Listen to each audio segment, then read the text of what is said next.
We released TerrorStorm, A History of Government-Sponsored Terror, in July of 2006. And since then, in just 1 year, it's received more than 7 million views on Google and YouTube alone. We're now releasing TerrorStorm 2nd edition with more than 17 minutes of added, powerful information documenting government-sponsored terror.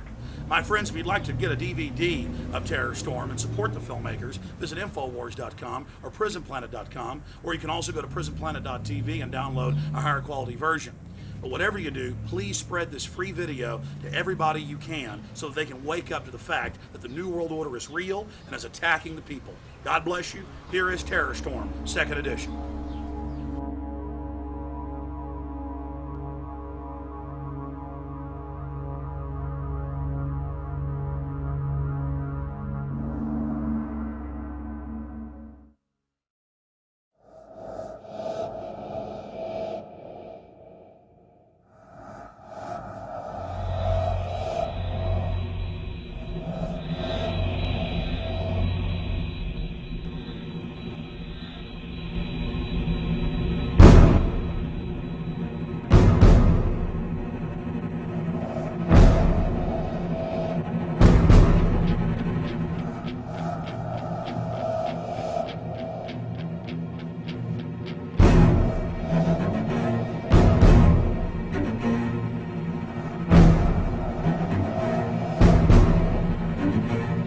Our leaders have told us that the war on terror may last 100 years.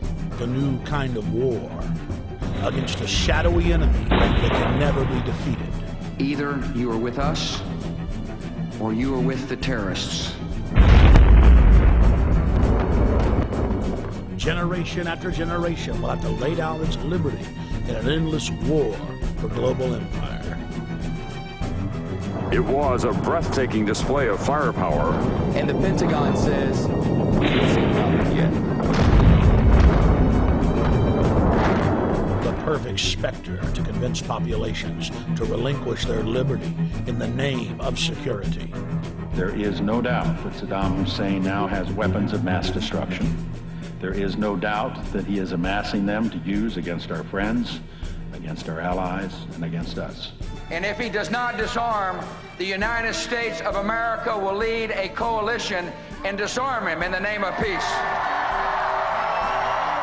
We've been told that we're facing a 100-year war that will last generation after generation. In this film, we will explore who pulls the strings and who benefits from the dark spectacle of modern warfare. We will answer the question, do the people know how they are controlled? Do they understand the systems of power that surround them? The modern propaganda machines of public relations that wash their brains and fill their minds full of ball games and mindless fluff? Is the population beginning to realize that governments throughout history have used the specter of fear to drive their populations into acquiescing to total tyranny?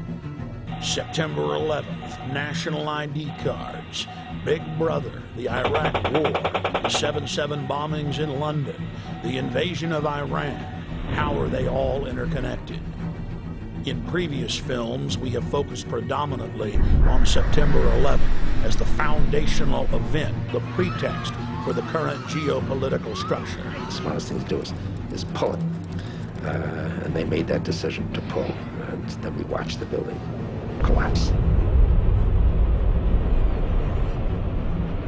National polls show that most Americans and Westerners believe the official story of 9/11 to be a fraud. And a large part of that majority believes that 9/11 was an inside job.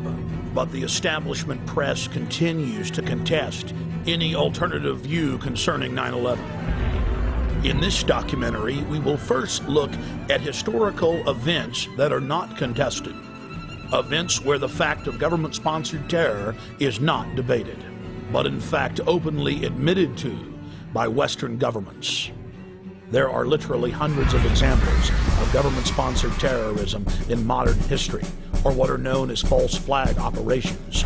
We're going to start by looking at just 5 past examples, then we'll look at several modern cases. What is a false flag? The encyclopedia definition reads, false flag operations are covert operations conducted by governments, corporations, or by other organizations which are designed to appear as if they were carried out by other entities. The name is derived from the military concept of flying false colors, that is, flying the flag of a country other than your own. There are many variants of false flag operations, but one of the most popular carried out by governments is to stage a terror attack or horrible criminal incident and then blame it on your political enemies. One of the best-known cases of a false flag op was carried out by the newly elected Adolf Hitler on February 27, 1933. Nazi documents uncovered at the end of World War II, as well as testimony during the Nuremberg trials, revealed what many historians already suspected, that Hermann Göring had set fire to the Reichstag, the German parliament building. The Nazis then produced their patsy, Marinus van der Lubbe, an extremely mentally handicapped young man who was found rolling around in an alley behind the Reichstag naked. Van der Lubbe was then taken before a Nazi show trial, found guilty, and sentenced to death.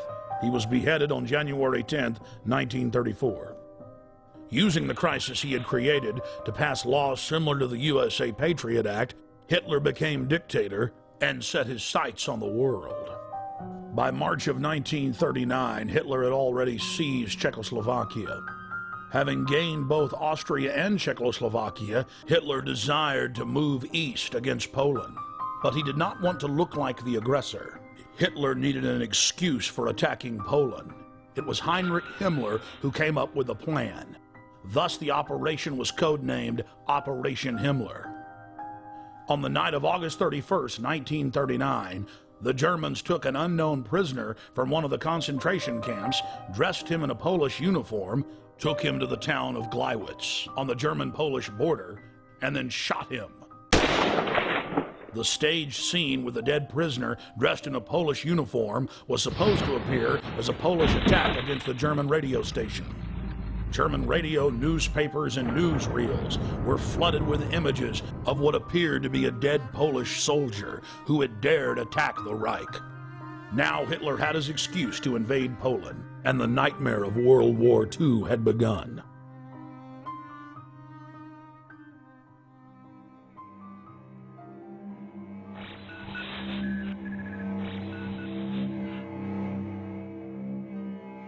In 1953, the Central Intelligence Agency, working in tandem with MI6, overthrew the democratically elected leader of Iran, Dr. Mohammad Mossadegh. Mossadegh had been educated in the West, was pro-America, and had driven communist forces out of the north of his country shortly after being elected in 1951. Mossadegh then nationalized the oil fields and denied British Petroleum a monopoly. The CIA's own history department at CIA.gov details how U.S. and British intelligence agents carried out terror attacks and then subsequently blamed them on Mossadegh. In the late 1990s, large sections of Operation Ajax were declassified. The field commander of Operation Ajax was none other than the grandson of President Theodore Roosevelt, Kermit Roosevelt. Before his death in 2000, Roosevelt went public to the media, bragging about his patriotism in carrying out terror attacks in Iran and blaming it on the government. The provocations included propaganda, demonstrations, bribery, agents of influence, and false flag operations. They bombed the home of a prominent religious leader and blamed it on Mossadegh. They attacked mosques, machine gun crowds, and then handed out thousands of handbills claiming that Mossadegh had done it. The handbills read, "Up with Mossadegh, up with communism, down with Allah." Dr. Mohammad Mossadegh was incarcerated for the duration of his life. He fared better than many of his ministers who were executed just days after the successful coup for crimes that MI6 and CIA had committed. The CIA then formed the dreaded Iranian Secret Police, or SAVAK, and a 25-year reign of terror and torture then commenced. The operation was seen by Western intelligence agencies as a huge success.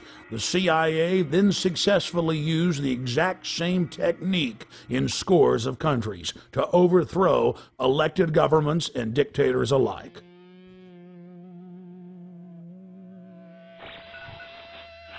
Operation Gladio is an umbrella name for literally hundreds of bombings carried out by Western intelligence agencies and NATO in Italy, Western Europe, the Middle East, Latin America, and Asia. From 1947 until 1981, Italian presidents have gone public admitting Operation Gladio targeted innocent civilians and was to be blamed on leftists and communists. On November 22, 1990, the European Parliament had a resolution condemning the activities of Operation Gladio. The former Italian intelligence chief has come clean concerning Gladio's actions as well. Many other countries have declassified documents concerning Gladio. It is part of the public record that our government and other Western governments targeted trains, buses, schools. Several times operatives zeroed in on school buses, knowing that images of dead children would get the population hopping mad and ready to relinquish their liberties. A particularly bloody bombing at the central station of Bologna, Italy, on the morning of August 2, 1980, which killed 85 people and wounded more than 200, caused some Italian officials to break their silence and begin to expose just a small part of this wicked operation. And now the Gulf of Tonkin incident. In the summer of 1964, President Lyndon Baines Johnson needed a pretext to commit the American people to the already expanding covert war in Southeast Asia. 3 communist PT boats attacked an American destroyer off the coast of Vietnam yesterday, and today President Johnson's response was hard and tough. To any armed attack upon our forces, we shall reply. To any in Southeast Asia who ask our help in defending their freedom, we shall give it.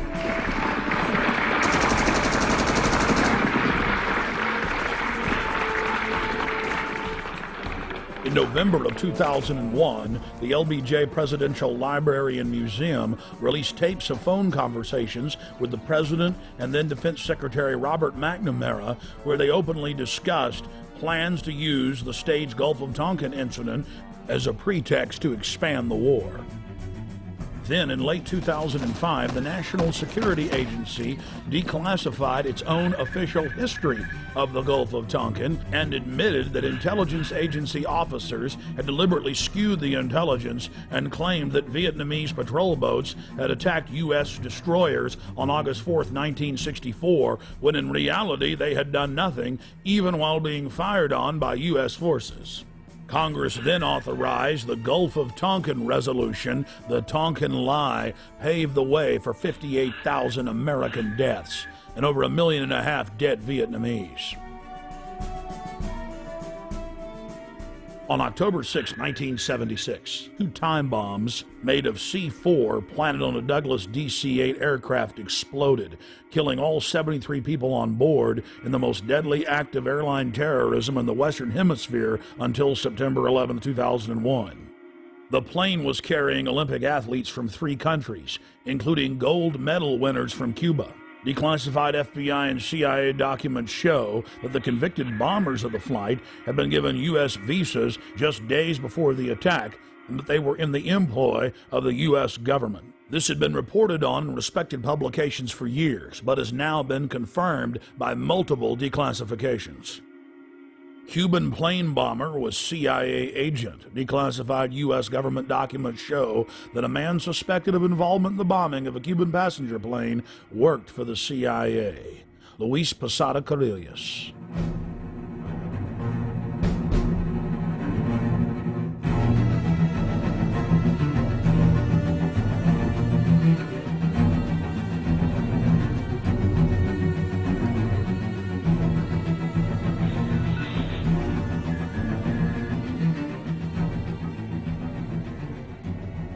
In the early 1960s, the chairman of the Joint Chiefs of Staff, Ella Lemonser, concocted a plan for false flag operations as a pretext to invade Cuba and for war with the Soviet Union.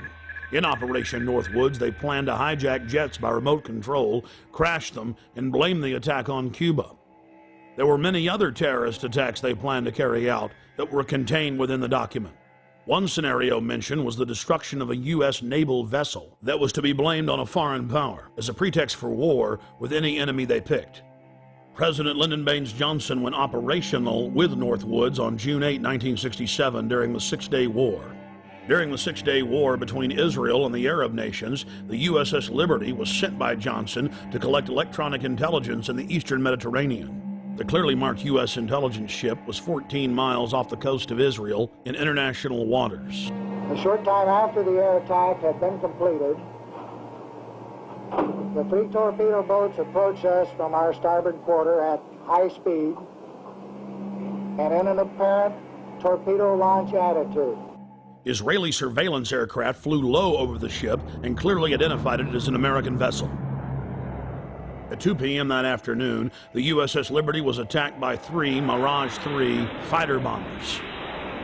From the onset of the attack, the fighter bombers were jamming U.S. signals. Not only were they jamming U.S. signals specifically, they were also unmarked, the only unmarked aircraft in Israel's arsenal. The fighter bombers strafed the ships with their cannons, dropped conventional munitions and napalm on the ship, repeatedly from stem to stern. After the Mirages had done their work, the ship was hit by medium bomber Dassault missiles carrying napalm and other munitions like white phosphorus.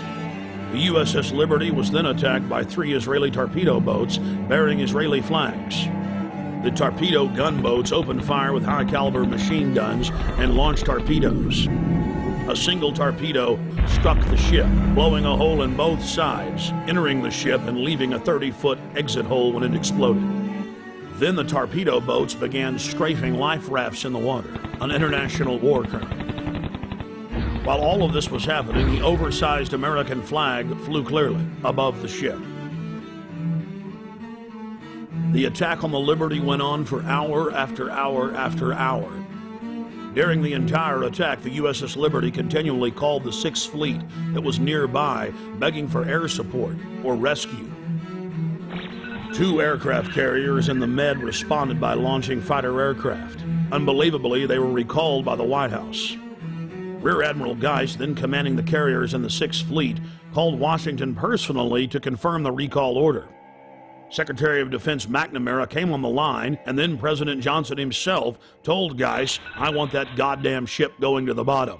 No help. Recall the wings." Imagine being Admiral Geist begging the president to allow you to defend an American ship that's under attack and being told by him that he wants the ship going to the bottom. Despite the fact that the U.S. carriers withdrew their help, a Russian spy ship appeared and witnessed part of the attack. After 3 hours into the attack, the Israelis withdrew because there were witnesses, allowing the damaged USS Liberty to limp to safety. 40 years after the attack on the USS Liberty, we know exactly what happened. I've interviewed former chairman of the Joint Chiefs of Staff, Admiral Thomas Moorer. I've interviewed the admirals that were on the line who heard what President Johnson said. I've even talked to the head JAG officer of the Navy, who was ordered to falsify the reports and cover up what had really happened.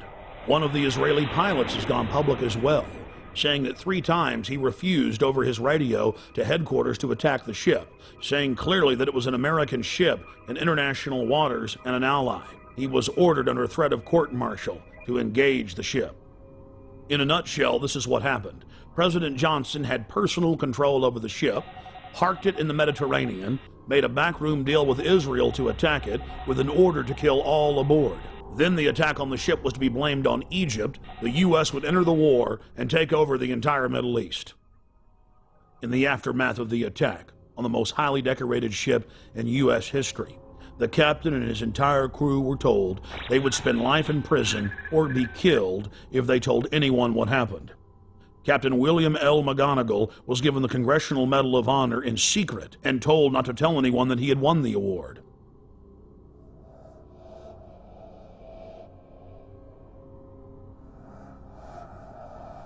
Now that we've looked at a small cross-section of historical examples of government-sponsored terrorism, let's fast forward to the horrific attacks of 7/7 in London.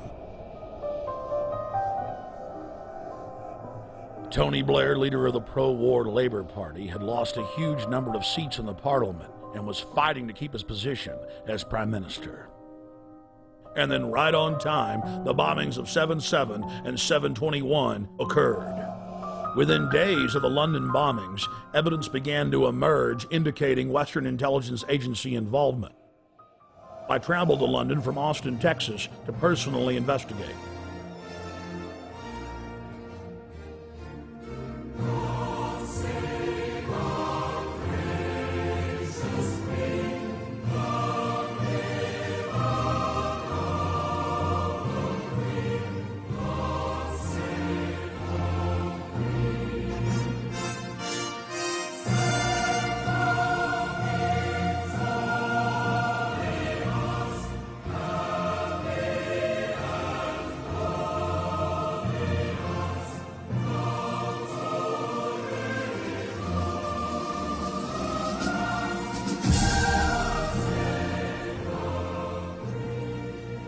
Once I arrived, I was met by Paul Joseph Watson and his brother Steve Watson, who are reporters for my news website, prisonplanet.com.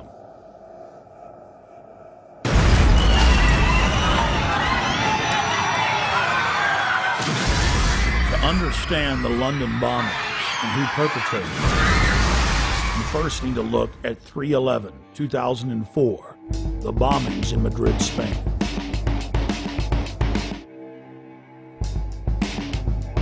Years after the blast that rocked trains in the city of Madrid, Spain, the government admits that Al-Qaeda had no connection to the attacks. Every one of the supposed bombers had intimate links to the Spanish security services, including the head of their bomb squad. The alleged leader of the bombers, who reportedly gave dynamite to the terrorists, was connected to the Madrid bomb squad. And we see the exact same earmarks, the same MO in the London bombings that we witnessed in Madrid. On the morning of July 7th, 2005, 3 trains and a city bus were ripped to pieces when 4 military-grade explosive devices detonated. At 8:50 a.m., 3 explosive devices simultaneously detonated on 3 separate trains. Within minutes, eyewitnesses were reporting to the press that there had been multiple terror attacks. Despite the fact that 3 train cars were burning wrecks strewn with dead and dying Londoners, Scotland Yard for over an hour and a half claimed that all of the disruptions were simply caused by a power outage in the London Underground. Power surge on the Underground, that's all we heard. The bus was about an hour after the Underground, so that's when I think everybody knew that it wasn't what it was, you know. I think it was just an excuse, power surge, whatever. Why would they say that, though, knowing it wasn't? Trying to cover up, probably, you know what I mean? So there wasn't no panic and everybody sort of like just get on with everything, you know, so... Then mysteriously, 50 minutes into the attack, the London Police Department orders the number 30 Hackney to Marble Arch bus to leave its normal route and to park at the corner of Woburn Square and Tavistock Place. At 9:47, a 4th bomb detonates, killing 13 civilians and injuring many others. Note, out of several hundred buses in service that morning, it's the only bus that the police take special control of and direct to Tavistock Square. I've been walking up and down this road, looking at the bus stops for a number 30. The bus stops have all the numbers of the buses on them individually. There's no number 30 on any of the bus stops. That's because the number 30 bus was specifically rerouted here on that day. To simplify it, there's no bus stop here. There's no number 30 bus stop here, no. Well, that was in the news, that it was specifically diverted here. They admitted that the number 30 bus was the only bus that was directed to a different area of the city. For what reason? Nobody knows, but they admit that. So it's very strange that for no reason it would come down this road when it was bombed. Remember, while all this is happening, the police are on radio and TV telling everyone that it's just a power failure, an outage. Meanwhile, commuters on the bus were listening to other radio reports where eyewitnesses were reporting explosions. The supposed bomber on the bus with the rucksack became panicked and began looking in his rucksack in what witnesses said was a confused and frightened manner. Weeks later, police detectives investigating the case said that all 4 of the bombers on the 3 trains and the bus didn't fit the MO, the modus operandi of bombers. They bought 2-way tickets. They'd played games of cricket the night before. They had good jobs and happy families. One of the alleged bombers was caught by surveillance camera arguing with the ticket clerk about the price of his pass. After Scotland Yard detectives had a chance to talk to some of the eyewitnesses from the bus and the trains, they stated clearly on the record that they believed that the bombers did not know that they had explosives in their backpacks. This was only one of many huge developments in the case that only received bare mentions in the back of the newspaper.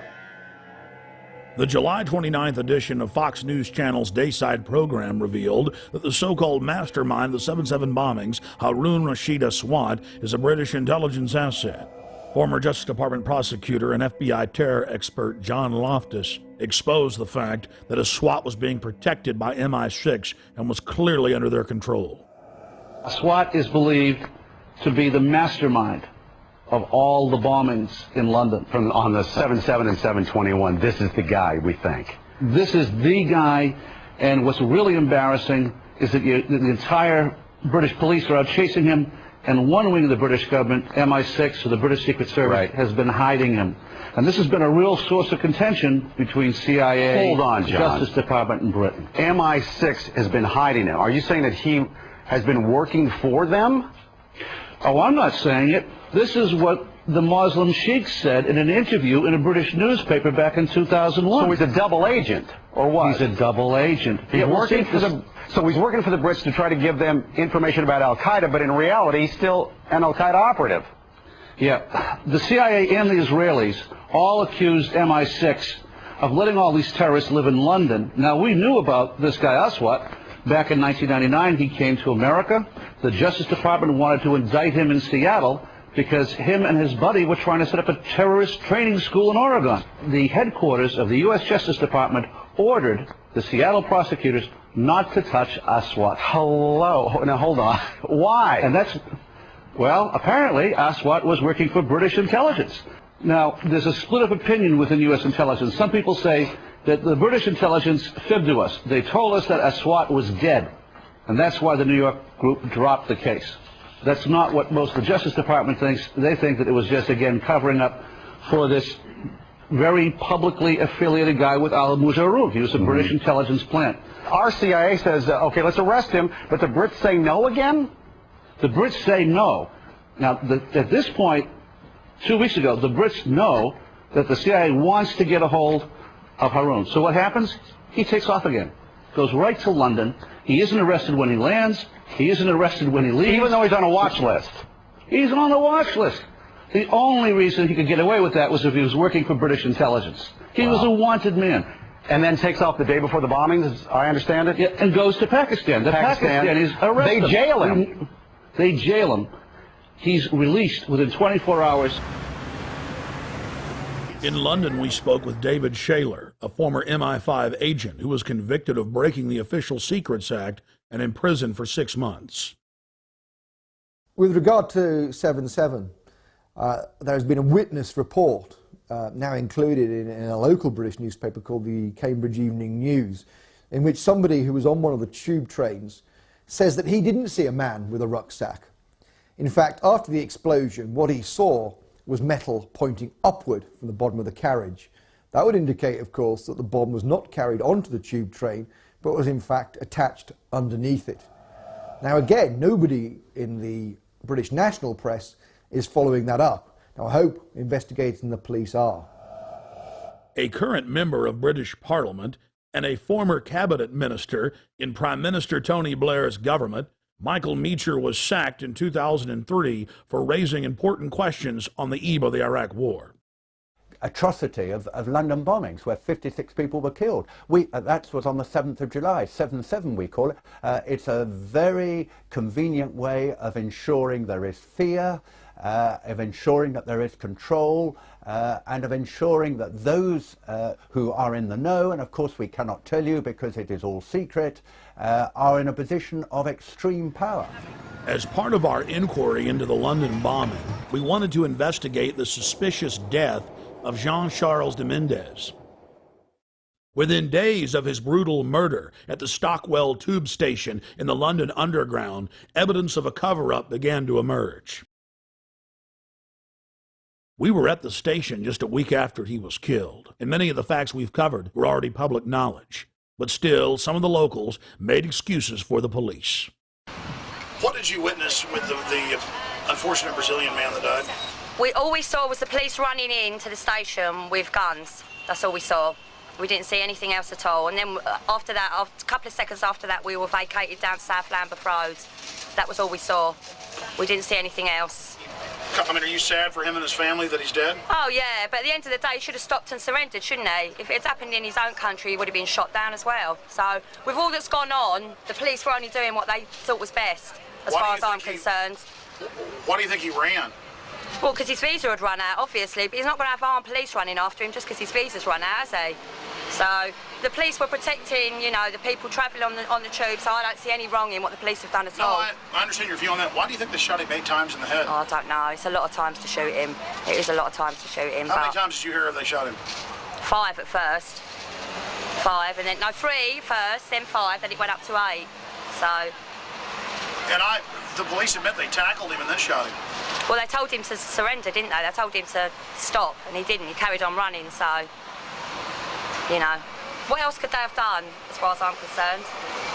007, huh? 007. License to kill. Yeah. I still believe that there should be a shoot-to-kill policy. I still believe, personally, but that's my views, you know. I think people should give up their liberty for freedom. All right. London police were later forced to admit that Mr. de Menez never ran from them, wasn't wearing a heavy coat, and that a special army unit had killed him execution style with over 10 shots to the head at point-blank range. The British government was so desperate to keep the details of the shooting secret that they went so far as to arrest an ITN television journalist who had simply gotten a copy of what would normally be a public police report. Government whistleblowers and police have also been suspended and arrested for telling the truth. We had our details taken and were threatened with arrest simply for asking questions of locals outside the Stockwell station and videotaping police. Where are you based? Austin, Texas.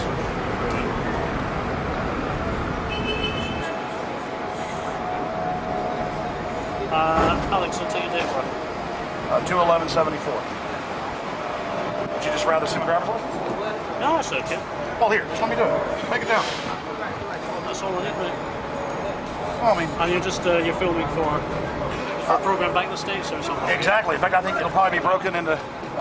Think about it. Sir, what do you think about this event? I think it's very bad that it happened. What do you think should happen? I think the policy of shooting should have been more thoroughly thought out. I'm afraid there must have been a terrible mistake here. I feel very sorry for the family and very sorry for the policeman that made a horrible mistake. Yeah, it's got to be bad for everybody. It's a tragedy all around, I think. Thank you. The police first claimed that it was a hot morning when official weather reports showed that it was around 60 degrees and that Mr. de Menez was running down the street wearing a giant padded coat with wires sticking out of it, that he vaulted over the turnstiles, charged through a crowd of pedestrians, raced onto the train, and was about to detonate bombs when the heroic officers gunned him down. The authorities then conveniently claimed that all the surveillance cameras malfunctioned that morning. Police have now been forced to admit, thanks to watchdogs in their ranks, that none of the cameras malfunctioned, and they've now released the video. The government has now been forced to admit that he was wearing a light denim jacket, and there were no wires of any type. Police that weren't part of the special military unit didn't know why they killed him. The police had followed him from his home. They knew that he was a Latin Brazilian working in England as an electrician. They followed him for 30 minutes as he walked from his home towards the station. Once in the station, he calmly picked up a Metro paper, paid for his ticket with his Metro Oyster card, and then walked onto the train. Passengers then reported that they were told to get off the train. Once they'd stepped off, still looking through the windows, they saw the Special Forces police squat on Mr. de Mendez and shoot him over 10 times in the head. Witnesses said de Mendez looked at the authorities as if he knew them. He was like a scared rabbit, and he was killed execution style. The question is why? A special military hit team stalked him and tracked him from his home to the train station and then killed him in cold blood, making sure he was dead. It's well known that if somebody has a bomb, you don't shoot at them, and you certainly don't get near them. No, Mr. de Mendez had seen something he wasn't supposed to see. He learned a little too much, and he had to be eliminated. Within hours of the 7/7 bombings, Israeli army radio was reporting that Benjamin Netanyahu, the former prime minister of Israel, had been warned not to leave his hotel that morning to attend a meeting less than 100 yards away from one of the train stations that was bombed. The Associated Press ran the headline, "Netanyahu changed plans due to warning." Then the current Prime Minister, Ariel Sharon's office, instructed Israeli officials not to give interviews to the foreign media concerning the warning. Israel's Foreign Office attempted to spin the story, saying that they'd given a general warning to the British that day. Then, several weeks later, the head of Mossad told a major German newspaper that he indeed had issued a warning to Benjamin Netanyahu at 8:40 a.m., 10 minutes before the first blast. Conveniently for authorities, the bus surveillance camera malfunctioned. Something else happened that was convenient for the establishment line. All 4 of the supposed bombers' identification cards survived unscathed at all 4 events. But there was just one problem. In one case, one of the bombers' IDs was found at 2 separate locations. As the evidence mounts, it is crystal clear. Only criminal elements of the British government could stage the attacks and then engage in the cover-up. The reason the Netanyahu story is important is it clearly shows that other intelligence agencies were aware of what was going on in London that day and took necessary precautions to protect their Minister of Finance. In 1994, the Israeli embassy in London was bombed. This was at a time when I was in the service. I joined the Middle Eastern section shortly after that, and I was actually astounded to read a document written by a senior MI5 officer who'd seen all the information coming in about this attack, and he said that he believed that the Israelis had bombed their own embassy. In any staged terror attack, governments have to be extremely careful to keep the operation shielded, compartmentalized. Most people in government are moral individuals who believe that they're standing up for their nation's sovereignty or its national interest, and it's absolutely essential to keep them in the dark. One of the chief tools used by governments as a smokescreen is staging exercises or drills at the exact same time and exact same places as real events. When the Oklahoma City Federal Building was bombed, the Bureau of Alcohol, Tobacco, and Firearms was staging an anti-terror drill with their bomb squad on the morning of April 19, 1995, at the same time that the real event took place. On the morning of September 11, 2001, the Pentagon was running 5 separate drills, 2 of the drills targeting the exact same targets at the exact same time. That caused NORAD to stand down, believing it was just a drill. And London was no different. It's important to note that those taking part in the drills need not know that they're part of a larger operation. In fact, it's better for the conspirators that they not be informed. One of the chief reasons this is done is so that if any of the operatives carrying out the attack are caught by other elements of the government, they can simply claim that they were taking part in a drill or an exercise. NSA, Infopol 9, and Echelon-type systems that are scanning for terrorist chatter will be fooled into believing they've simply picked up part of an exercise. On the morning of 7/7 in London, there was a simultaneous exercise targeting the exact same trains, the exact same bus, at the exact same locations, at the very same time. What we're supposed to believe is some kind of coincidence. There was also an anti-terrorist drill going on 7/7. And again, just like 9/11, they were talking about attacks on the same targets, the same kind of tube stations, and exactly the same time as the actual attack happened. We learned of the drills of 7/7 on 7/7 from Peter Power, the head of Visor Consultants, a crisis management firm based in London. Mr. Power was the former spokesperson for Scotland Yard. Mr. Power told National British Television, ITN News, about the drills. Today we were running an exercise for a company, bearing in mind I'm now in the private sector, and we sat everybody down in the city, 1,000 people involved in the whole organisation, but the crisis team, and the most peculiar thing was we based our scenario on the simultaneous attacks on the Underground and mainline station. So we had to suddenly switch an exercise from fictional to real. And one of the first things is, get that bureau number. When you have a list of people missing, tell them. And it took a long time.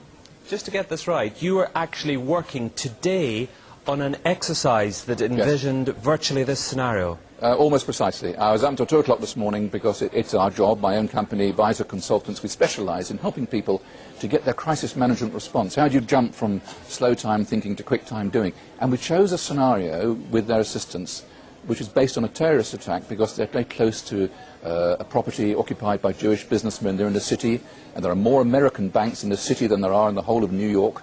A logical thing to do. And I've still got the... I was going to say, how extraordinary today must feel for you as it unfolds. He repeated himself to BBC Radio 5.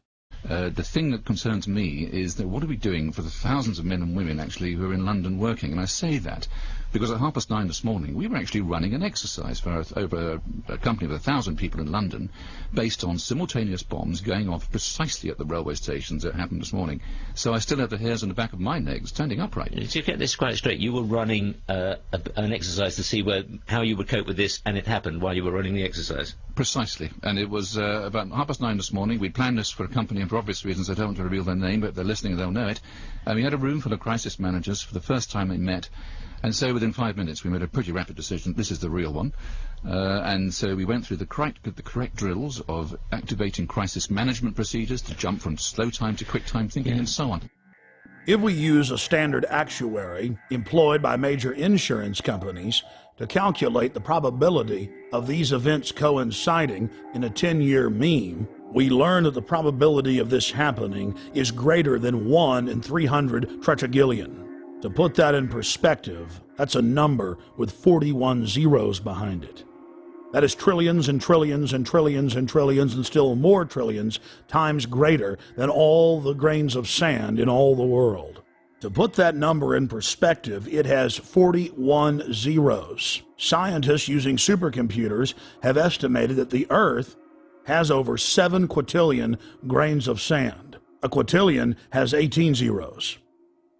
It would appear as some way of stopping the response of the emergency services or providing some kind of cover for what must be operations orchestrated in some way by the state.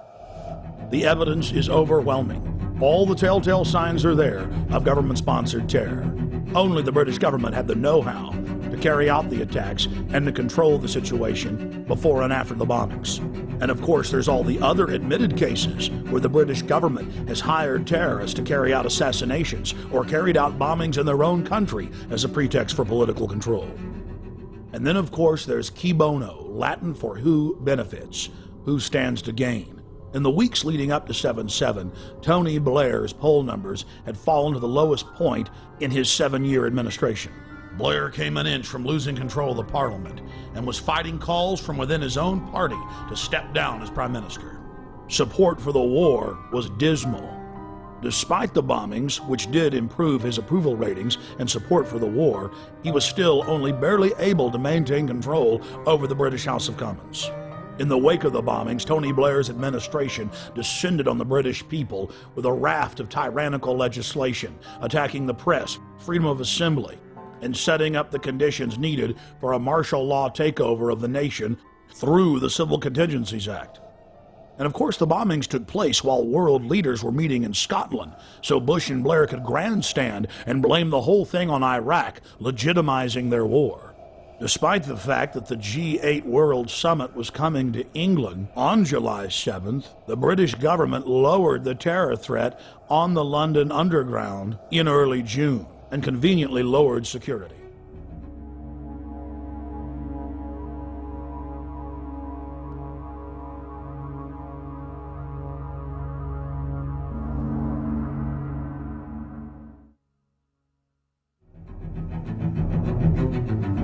We were told that we invaded Iraq to bring the nation freedom, but Pentagon documents show their real plan was to balkanize the nation into 3 or 4 sections and foment endless sectarian civil war. The true objective was to ensure the nation remained in turmoil as a pretext to build permanent military bases, as well as delivering long-term profits to defense contractors. Think about it. Do defense contractors make more money if they were just in Iraq a year, or now the projected decade? United States, British, and Israeli forces have all been caught repeatedly carrying out staged terror attacks in Iraq in an attempt to keep the war going. In the interest of time, we'll look at just one example.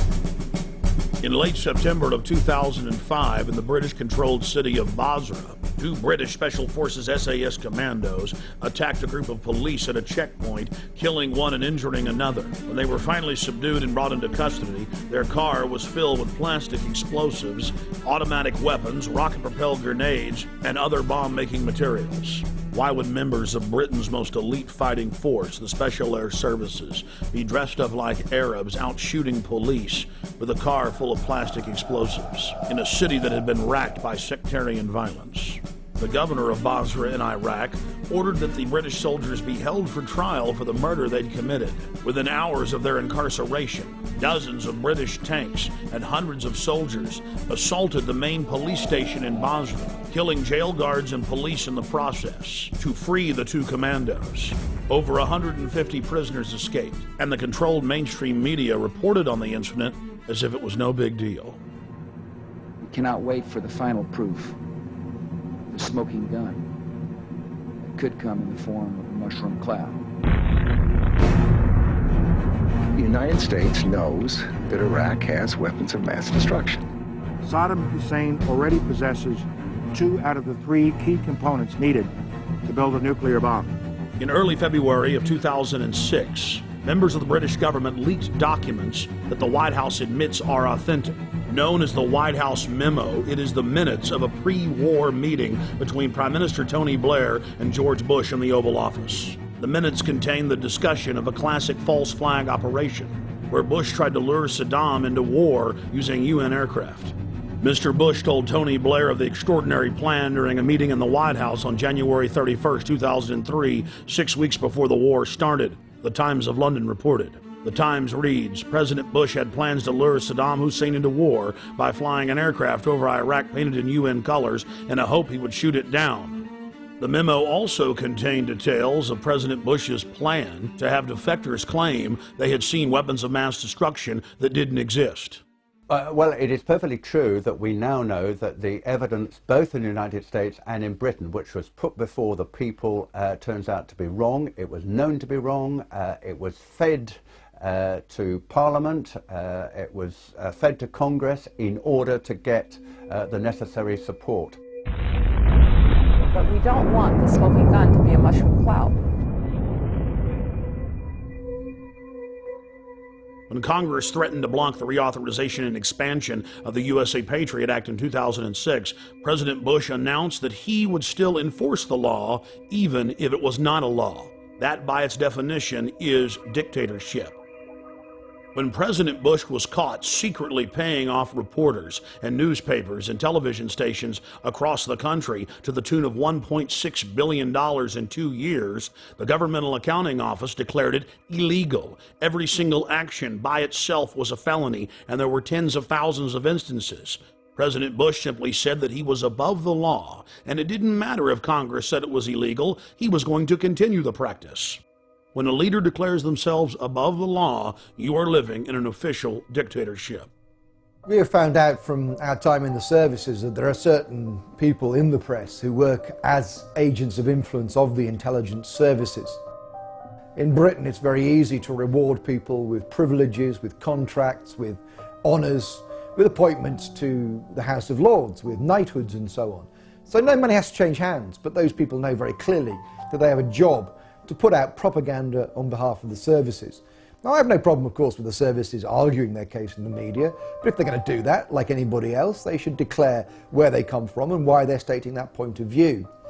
Fortunately, as a result of our book, Spies, Lies and Whistleblowers, One of the prominent agents of influence, in fact 2 prominent agents of influence, Dominic Lawson and Con Coughlin, who both work for the Sunday Telegraph, have had to resign.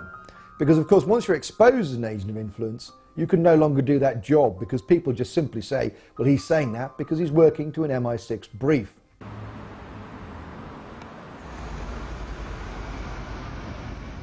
When Congress informed Bush that secret arrest, secret detention, and torture was illegal, he simply had his Attorney General, Alberto Gonzales, issuing a policy paper claiming that it was lawful. Known as the infamous torture memos, Gonzales said that they would simply stop calling it torture and call it pressure, and that if someone died in custody from torture, that was acceptable. But White House counsel John Yoo went even further. In memos that he wrote for the president that were used by the military as their authority to engage in torture, he stated that they could even torture small children in front of their parents, in some cases sexually. And in another shocking turn, President Bush has taken to signing pieces of legislation that haven't even passed the Congress. President Bush was also caught engaging in warrantless searches using the National Security Agency to spy on the American people. Bush claimed that he had executive authority to ignore any federal law he wished. The 1878 Posse Comitatus law bars the military from engaging in law enforcement activities against the American people. Bush was caught using the Defense Intelligence Agency, a branch of the Pentagon, to spy on peaceful anti-war activists. He again claimed that he was above the law. Bush then claimed that the Constitution gave him the right to spy on the American people. Of course, the Constitution and Bill of Rights says the exact opposite. In the midst of the scandal, the retiring head of the National Security Agency went before the National Press Club and informed everyone that there was no need of a warrant in America. He chastised a reporter who claimed that you needed probable cause to search someone. He said all that was needed was that it be, quote, reasonable, and the government would decide what was reasonable. My understanding is that the Fourth Amendment of the Constitution specifies that you must have probable cause to be able to do a search that does not violate an American's right against unlawful searches and seizures. Actually, the Fourth Amendment actually protects all of us against unreasonable search and seizure. But that's what it says. The measure is probable cause, I believe. The amendment says unreasonable search and seizure. But does it not say probable? No. The court standard, the legal standard, search and seizure. the legal standard is probable cause. General, you used the terms just a few minutes ago, we reasonably believe. And a FISA court, my understanding is, would not give you a warrant if you went before them and say, we reasonably believe. You have to go to the FISA court, or the Attorney General has to go to the FISA court and say, we have probable cause.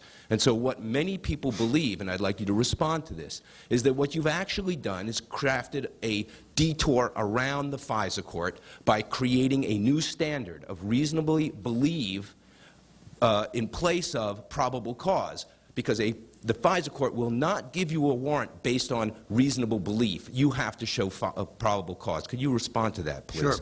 Sure. I didn't craft the authorization. I am responding to a lawful order. All right? The Attorney General has averred to the lawfulness of the order.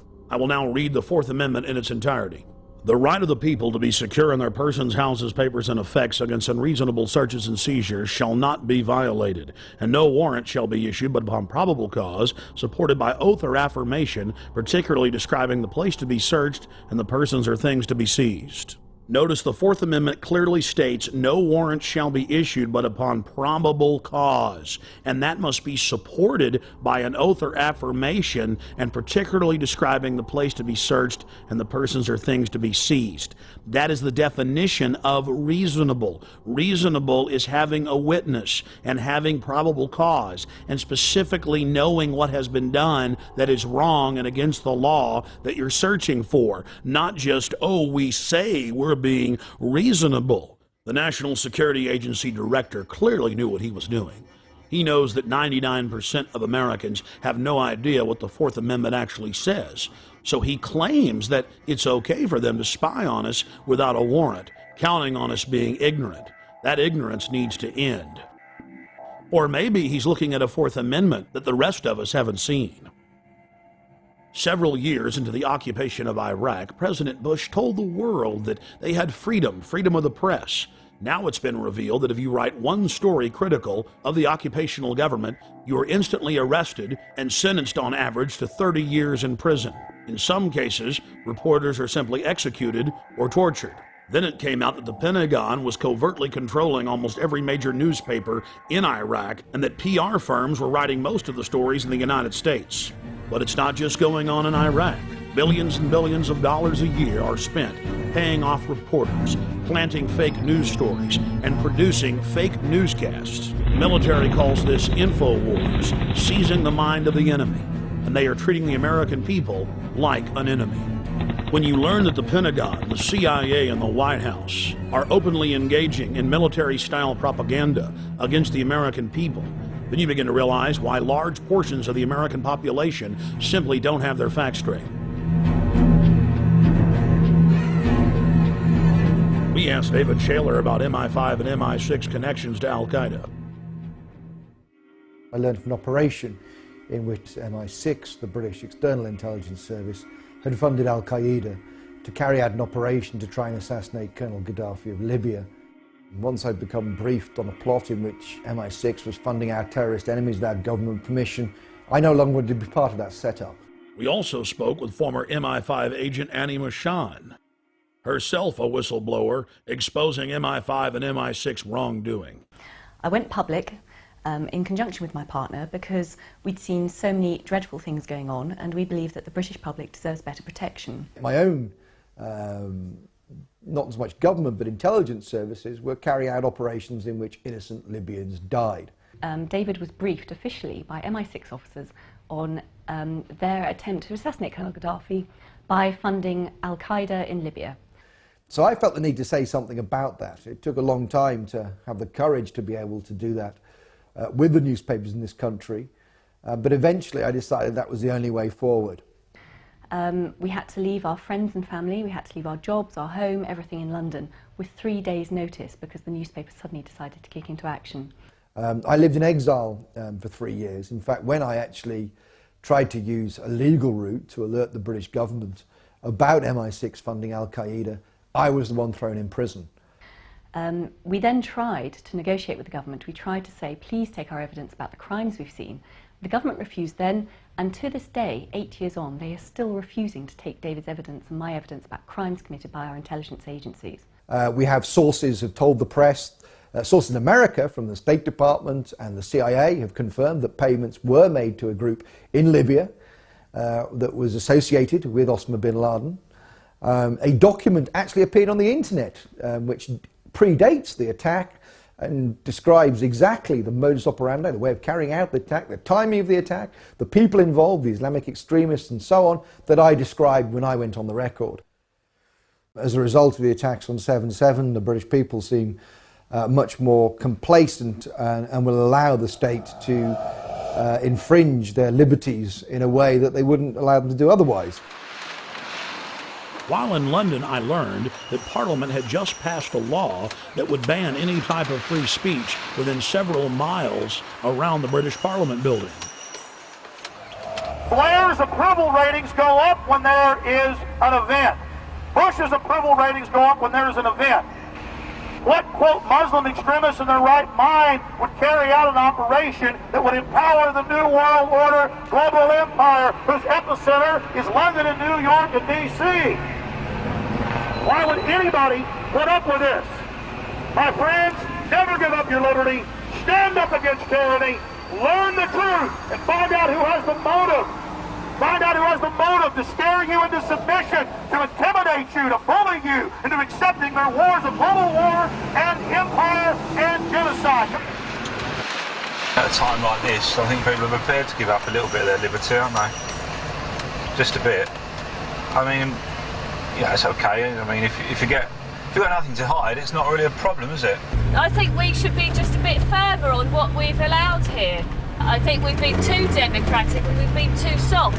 what is done to people who wish to demonstrate is increasingly worrying. A lot of demonstrations, both at Genoa, at the G8 at Gleneagles, many other places around the world, there is no wish of those who demonstrate, in my view, for violence. They disagree profoundly with what their governments are doing. I'm not saying whether they're right or wrong. I'm simply saying that they should have the right to do so without harassment, intimidation, or indeed being charged, attacked, and being seriously injured.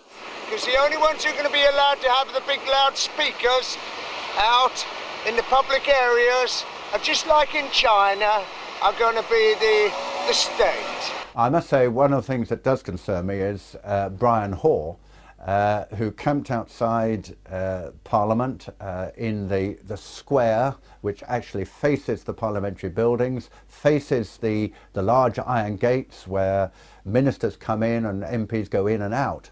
It may be ignored, he may be laughed at, he may be mocked, but at least he is able to do it, and some people may listen, and you may have more effect than we realise. Now, we call that, or at least we used to call that, free speech.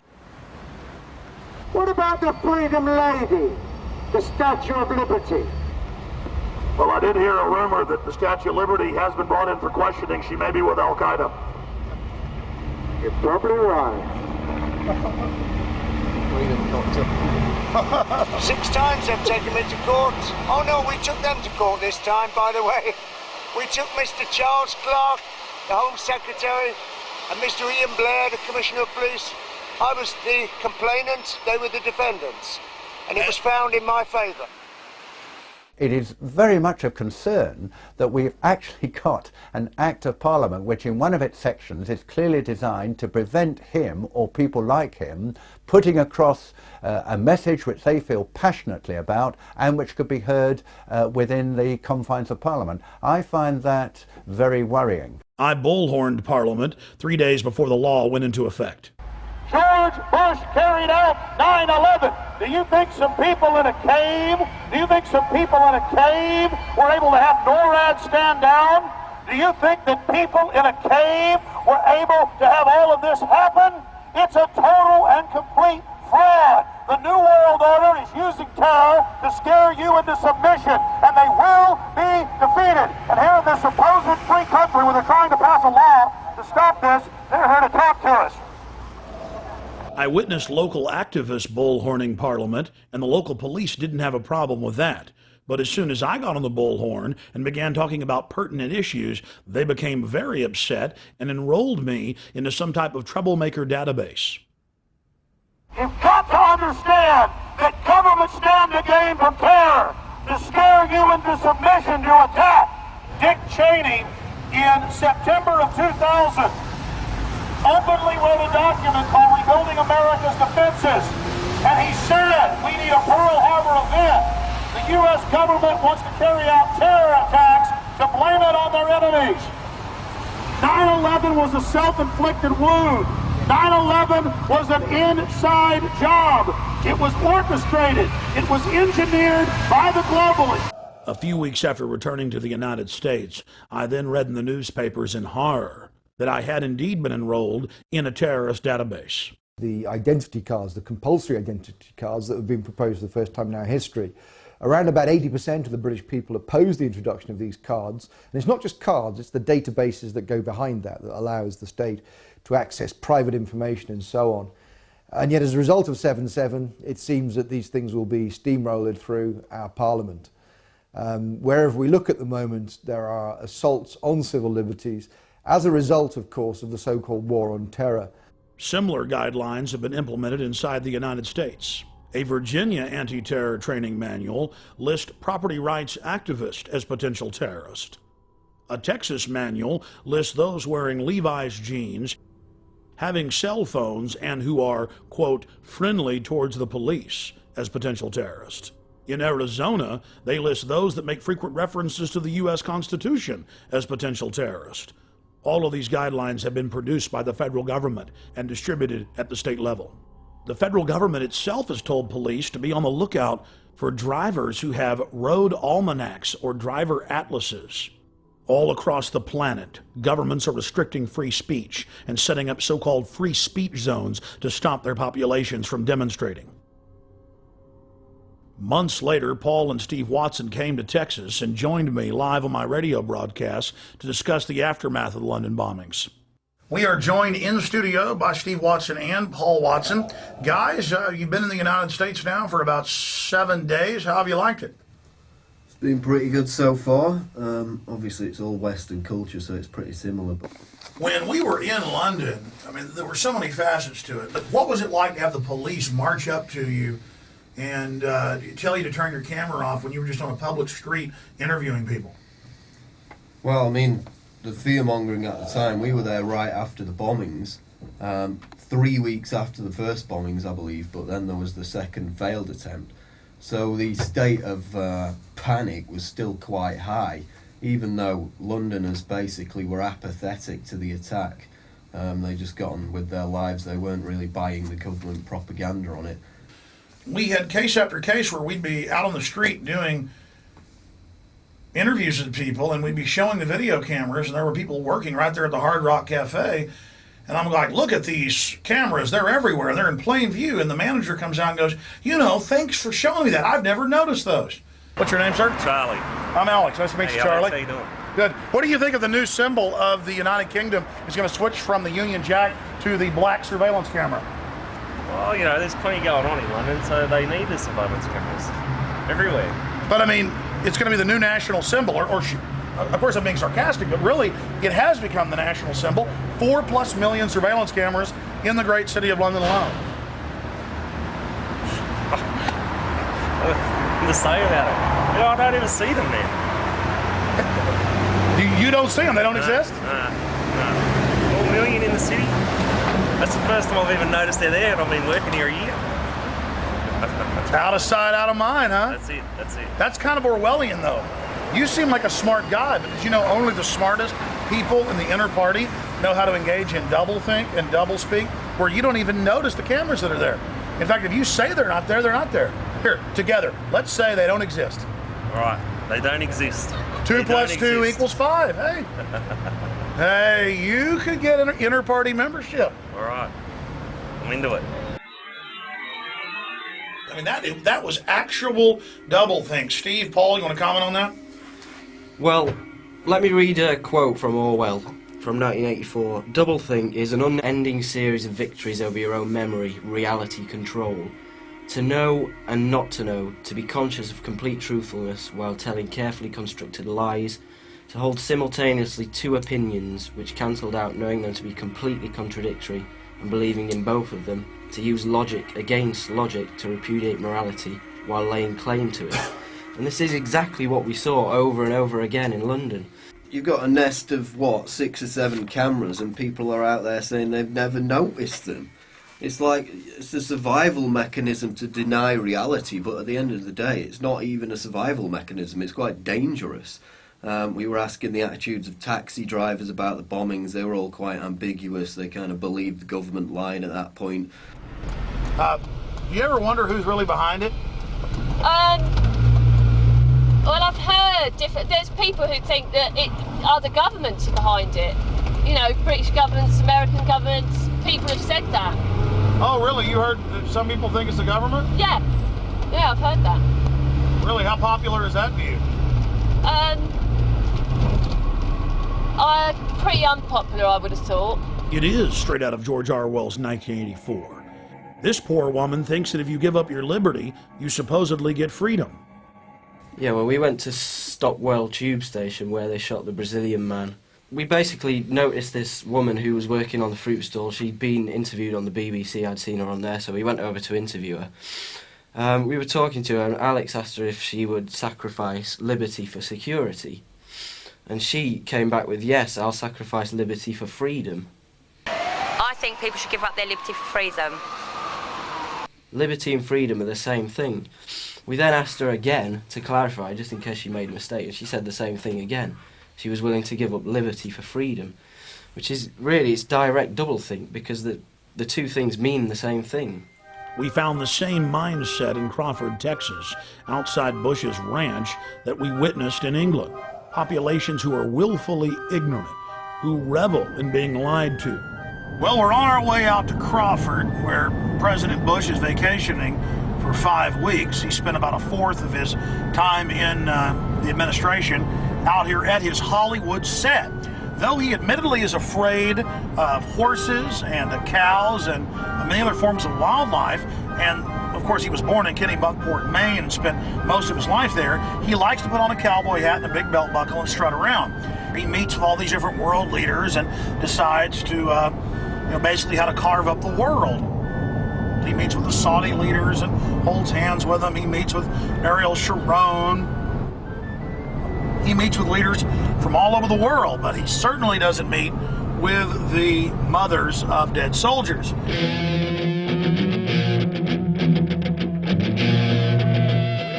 They don't have any skin in the game, so it's easy for them to say, let's keep our troops over there, let's complete the mission, even though we don't even know what the mission is.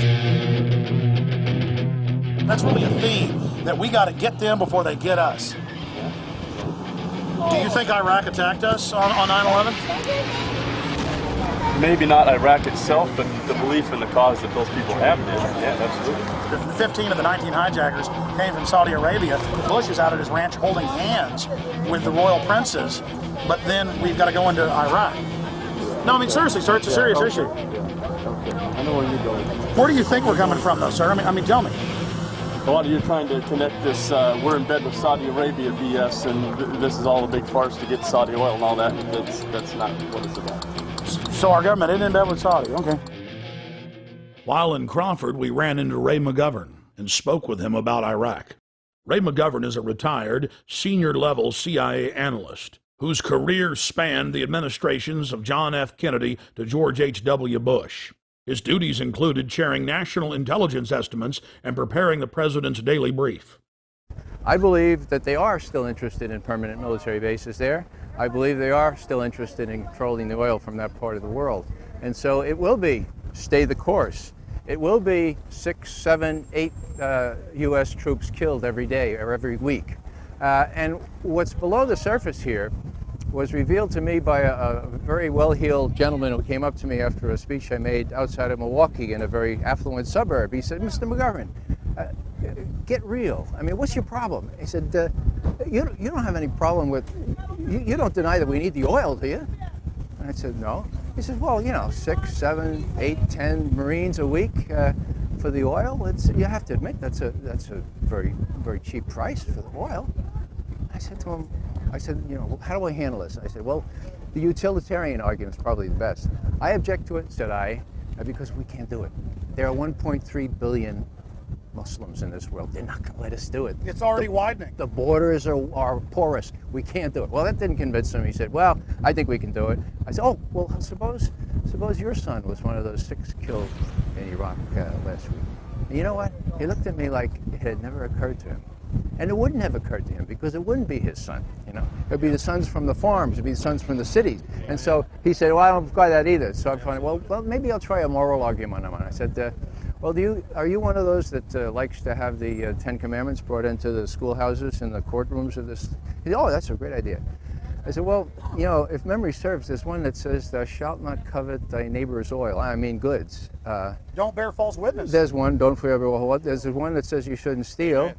And there's also one against killing, if I remember correctly. So maybe you want to subtract 4 and bring in the 6 commandments into the schoolhouses and the courtrooms of this world. Get real, I said. This is a moral issue. We shouldn't be going around killing unarmed civilians and causing more violence where violence is endemic. And what did he say, sir? He turned on his heel, marched out to his SUV, prayed for cheap gasoline, and drove home. I want the oil. Let's educate them, bring them into democracy, and take their oil. Apparently somebody took too much yellow acid and got the story wrong. The majority of the construction, and the vast majority, like I'd say 90% of the construction that I saw wasn't with the Iraqis, it was with the American bases that they were building. Concrete structures, incredibly permanent, designed to house thousands of soldiers for a long period of time. The American people are being kept in the dark about all this. If it weren't for shows like yours and for a few others and the internet, people would never have a chance to learn the truth of this. What Cindy Sheehan has done is brought a human dimension to this. They said, look, people are getting killed, including my son. A lot of Iraqis are getting killed. Why don't we face up to whether this war makes any sense at all? Do we really want to have our young people sacrificed for what? We don't know. We don't know what's going on. To tell you the truth, my kids don't know the things that are involved in the decisions I make at my house. And that doesn't mean that they need to be involved in the decisions, because I know better than they know. It's because I'm more informed, and I'll give him that same benefit. You know, we did elect him. Where have we lost our freedom? All across the... Where? They're using Homeland Security against topless bars. They're using Homeland Security against toy store owners. They're using Homeland Security against pot dealers, and that's wrong. They're using Homeland Security, quote, against gang members. It's admitted. Are you familiar that the Gulf of Tonkin never happened? LBJ tapes have now been released. We went to war. Well, you know, I just got to point out to Wolfowitz and Pearl and Feith and Abrams and Wormsers, you know, people like that, who this has been their plan, and it's about, you know, it's about imperialism. It's about abusing a nation's natural resources. It's about greed and power, and it's nothing about keeping America safe or freedom and democracy for the Iraqi people. You know? I believe that America, right from the start of the Bush administration, has been focused on the use of American military power in order to extend control by America of strategic areas in the world. Now we have the Downing Street minutes, which show that as early as July 23, 2002, the head of British intelligence, just back from Washington, said to his prime minister, it's a done deal, the decision for war is inevitable, the war will be, quote, justified by the conjunction of terrorism and weapons of mass destruction, and intelligence and facts would be fixed around the policy of war. There's the proof that the intelligence, all this justification in quotes for the war, was a fraud from day one. The Project for a New American Century, the think tank, with the report called Strengthening America's Defenses. This is frankly a demand for full spectrum dominance by the United States. I think the most chilling aspect of the Project for a New American Century document is this kind of transformation of our foreign policy, this kind of strengthening of America's defenses is a revolutionary change, and is not going to come. It's not going to happen at all quickly, absent a new catalyst of massive proportions. For example, a new Pearl Harbor.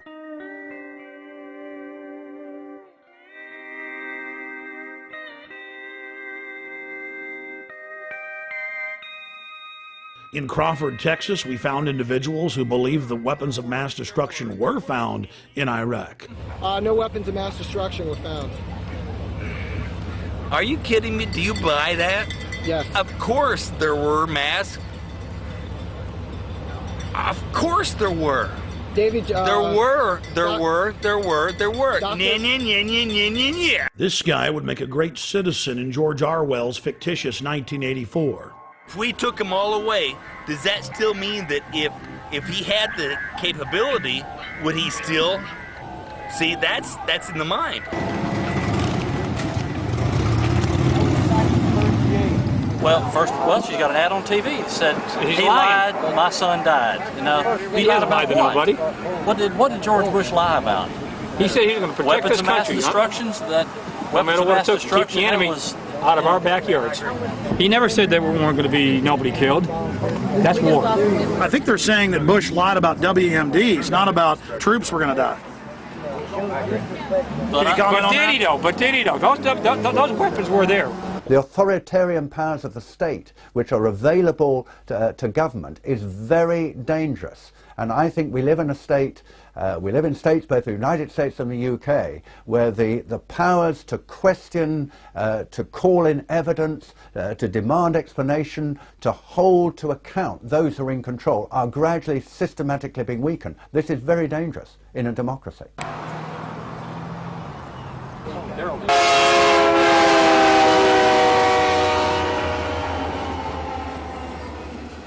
Now, Dick Cheney and John Bolton and others have been saying Iran poses an immediate danger. They could get a nuclear weapon before we know it. All the same things they said about Iraq. And so we have to do something about that now. You know, he said the same thing about Iraq, and it, like you said, he was caught red-handed. It's proven to be lies. Why should we believe him about Iran? I'm pleased to tell you, American people, that the National Intelligence Estimate just put out on Iran says that Iran cannot possibly have a nuclear weapon for 10 more years. Let me say that one more time. Iran can't be a nuclear power, weapons-wise, for 10 more years.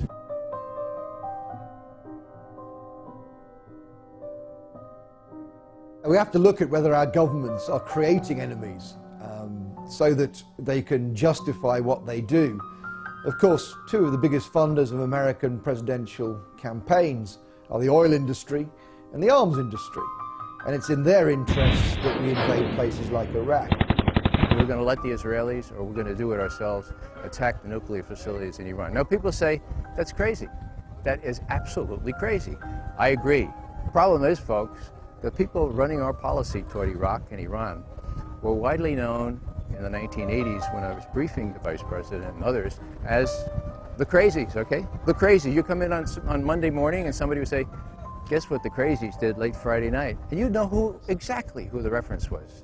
It was to Wolfowitz, it was to Pearl. So all the same folks, some of them who have deserted the sinking ship like proverbial rats, okay? But it was Feith, Wolfowitz, and the rest of them. They were the crazies. There's a lot of other people that are have a dissenting opinion about this war, and then has another view of this war other than Cindy Sheehan, and other people have lost sons in this war and daughters. She needs to really go home and do this little protest some other way besides trying to make things sound like she's the only voice of America. 3 weeks later, this gentleman and many others got their wish. Free speech was banned for hundreds of square miles around Bush's Crawford Ranch. Now you can only protest on private property or designated free speech zones where no one can even see your protest. Look, tourist stuff's popped up here now. Let freedom ring. We decided to cap off our day in Crawford by traveling down the public highway to where the Secret Service had blocked off the public road 2 miles before the entrance to Bush's ranch. We were promptly told, as if America is now a third world police state, to get out of there, despite the fact that we were credentialed press. You need to get back in your car and keep standing. Really? Yeah, you have to get off. Oh, we're off the road. Okay. Or is it all right to stand over here? Past your cars where you can stand. Oh, but the barricades are here. So let me get this straight. You believe that the U.S. government crashed those airplanes into the World Trade Center? Yes, the evidence shows it. You're full of Take a hike. The whole point about 9/11 is that it gave a pretext for a preconceived plan. That plan is in the PNAC document, which precedes 9/11 by almost a year. It became clear to us that the administration was using the corruption of intelligence to justify a war that need not happen. In my opinion, when you look at the details of 9/11 and you read reports that there were planes that supposedly contained terrorists but did not take off that day, and that the Flight 93, for example, was supposed to be aimed at either Capitol Hill or the White House, you're in fact looking at a coup d'etat, that they wanted to destroy the infrastructure of American government.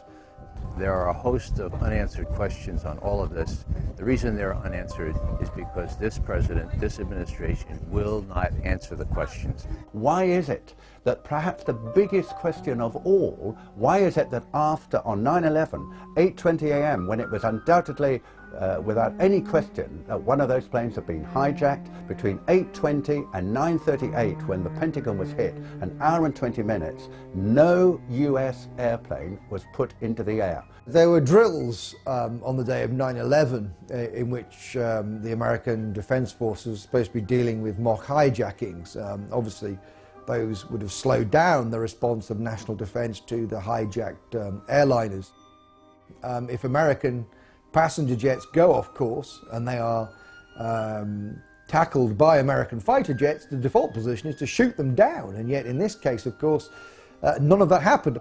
There was the Andrew Air Force Base 10 miles from Washington. It has a squadron of F-16 fighters. None of those was put into the air. This is absolutely almost incredible. The most powerful military technological country in the world, albeit under a terrifying attack, was not able to put planes into the air, which actually could probably have stopped at least the second and third hits.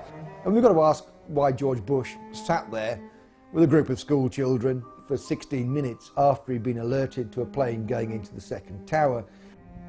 The president's in Sarasota. He's told that the second plane has hit the World Trade Center. And the Secret Service guy immediately says, "We're out of here." The president stays for 30 minutes, folks, for 30 minutes. Now, how do you explain that? I've talked to all manner of Secret Service people. They say, "We're out of here" was exactly the right reaction. Everyone knew where the president was. If not the president, you might have had some concern for these little kids. Why did he stay for 30 minutes? Why was he countermanded?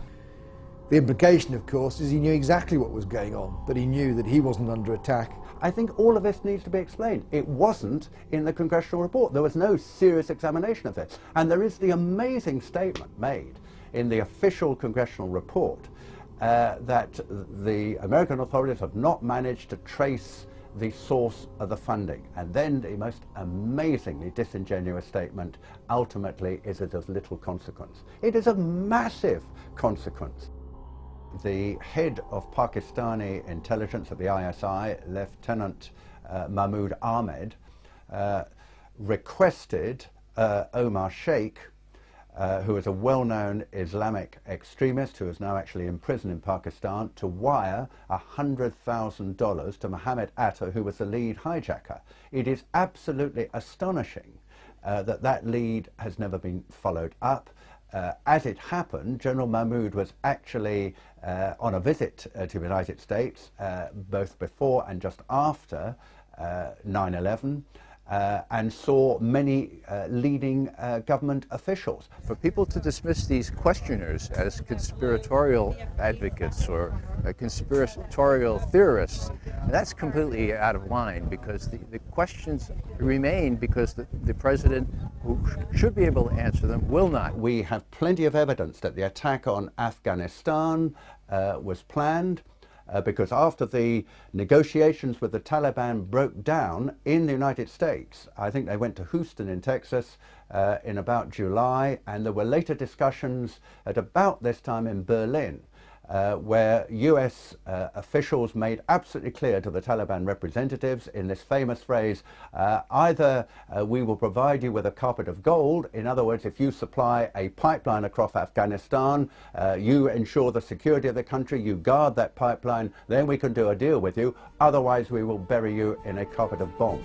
In the years since 9/11, scores of highly regarded individuals have gone public to express their serious doubts about 9/11. These include former presidential advisor and CIA analyst Ray McGovern, the father of Reaganomics and former Assistant Secretary of the U.S. Treasury, Dr. Paul Craig Roberts, BYU physics professor Stephen Jones, former German Defense Minister Andres von Bülow, former MI5 officer David Shaler, former Blair cabinet member Michael Meacher, former chief economist for the Department of Labor during President George W. Bush's first term, Dr. Morgan Reynolds, and many more. Out of the countless prominent personalities questioning the official 9/11 fable, Gore Vidal, award-winning author and historian, has raised some of the most important points. You spoke about some of your questions concerning 9/11 and how your father had helped write some of the rules for Intercept. Can you speak to your questions concerning 9/11, please? Well, there was a big story about in the India Times which is a very good newspaper, and it was about 9/11. And we had just found out, the world had found out that Mohammed Atta, who was a Saudi Arabian guy, but seemingly working for Osama bin Laden, that he was in charge of the planes that crashed into the New York buildings. Well, the story is really more complicated. What struck me immediately, my father was director of air commerce under Franklin Roosevelt. My father, who was been one of the original Army Air Force flyers in World War I, he had put in a lot of sort of safety things. In the event of a hijacking of a passenger liner or any plane that they knew about, that fighter planes would be scrambled, that is, sent up into air immediately within minutes in order to force the plane down, to change course, shoot it down if you had to. And you don't need orders from the president, the vice president, or anybody else. That's the law. Well, they didn't go up after 9/11. Everybody knew what had happened, and the planes were still on their way to Washington to hit the Pentagon, when suddenly from Otis Air Base comes one fighter plane. Otis Air Base is in Massachusetts. Might just as well have been in Canada. That was the only fighter plane which, according to law, they all should have been up there, and not one went up. Well, that could only happen if somebody had told them to stand down, not to respond to what was, after all, their sworn duty. That's the Times of India broke the story, and then that well-known radical rag, the Wall Street Journal, also wrote about it. I thought by then places like the New York Times would have waked up, but the New York Times is incapable of waking up to anything important.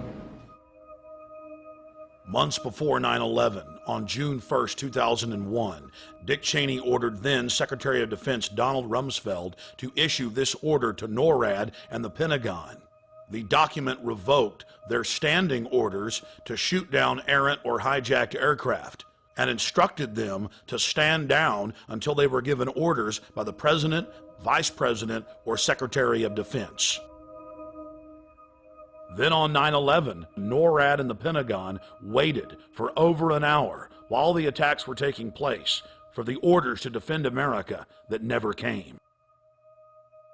Here is Transportation Secretary Norman Mineta testifying before the 9/11 Commission about an aide coming in to the Vice President on the morning of 9/11 as what was reported as Flight 77 was approaching the Pentagon. From the exchange, it is clear that Dick Cheney was ordering an ongoing stand down. I wanted to focus just a moment on the Presidential Emergency Operating Center. You were there for a good part of the day. I think you were there with the Vice President. And we had that order given, I think it was by the President, that authorized the shooting down of commercial aircraft that were suspected to be controlled by terrorists. Were you there when that order was given?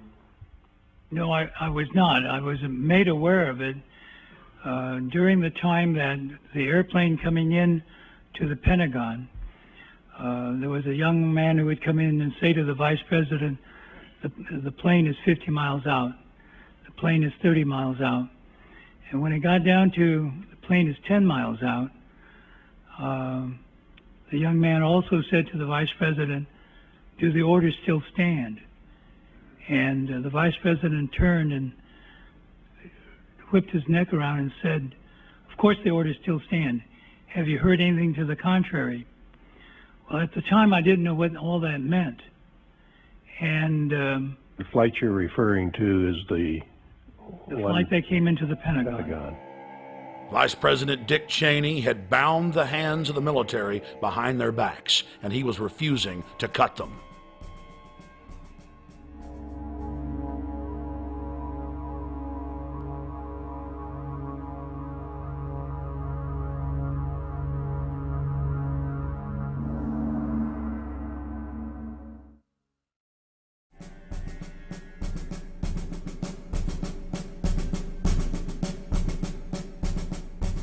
On the 5th anniversary of the September 11th coup against America, thousands of citizens took to the streets of New York to expose the cover-up. The people are sick and tired of the real perpetrators of 9/11 grandstanding like heroes and using the tragedy as a pretext to turn America into an Orwellian police state. Once everybody gets here, we're going to all get together. We're going to go over to ground zero. We're here to get the information out. We're here to talk to the media. We're here to make sure that the official story continues to collapse. We're here to expose the terrorists, the people that really carried out 9/11, the criminals inside the military-industrial complex.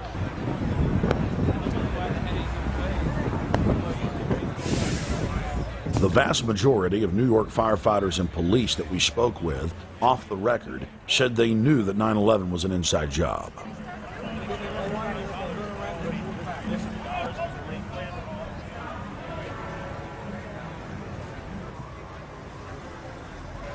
In 1933, Adolf Hitler staged a terror attack on the German Parliament building, the Reichstag, to blame it on their political enemies and set up a police state. Then Hitler, to launch World War II in 1939, launched an attack, a staged attack on the German military base outside Gleiwitz. This is mainstream news, totally released and classified. Hitler had his own military base attacked. You blame it on Poland to start World War III. You don't think the Germans just got up one morning and attacked Poland, do you? Adolf Hitler staged a fake attack on his own military base. That's how World War II started. And who do you think funded Adolf Hitler? Grandmother Harriman, right up the street, was the main Nazi bank. That's right. George Bush, Senior's father, was the top U.S. Nazi agent in the United States. 9/11 is an inside job. It's a false flag terror operation. 9/11 was an inside job. 9/11 was an inside job. 9/11 was an inside job. 9/11 was an inside job. 9/11 was an inside job. 9/11 was an inside job. 9/11 was an inside job. 9/11 was an inside job. 9/11 was an inside job. 9/11 was an inside job. 9/11 was an inside job. 9/11 was an inside job. 9/11 was an inside job. 9/11 was an inside job. 9/11 was an inside job. 9/11 was an inside job. 9/11 was an inside job. 9/11 was an inside job.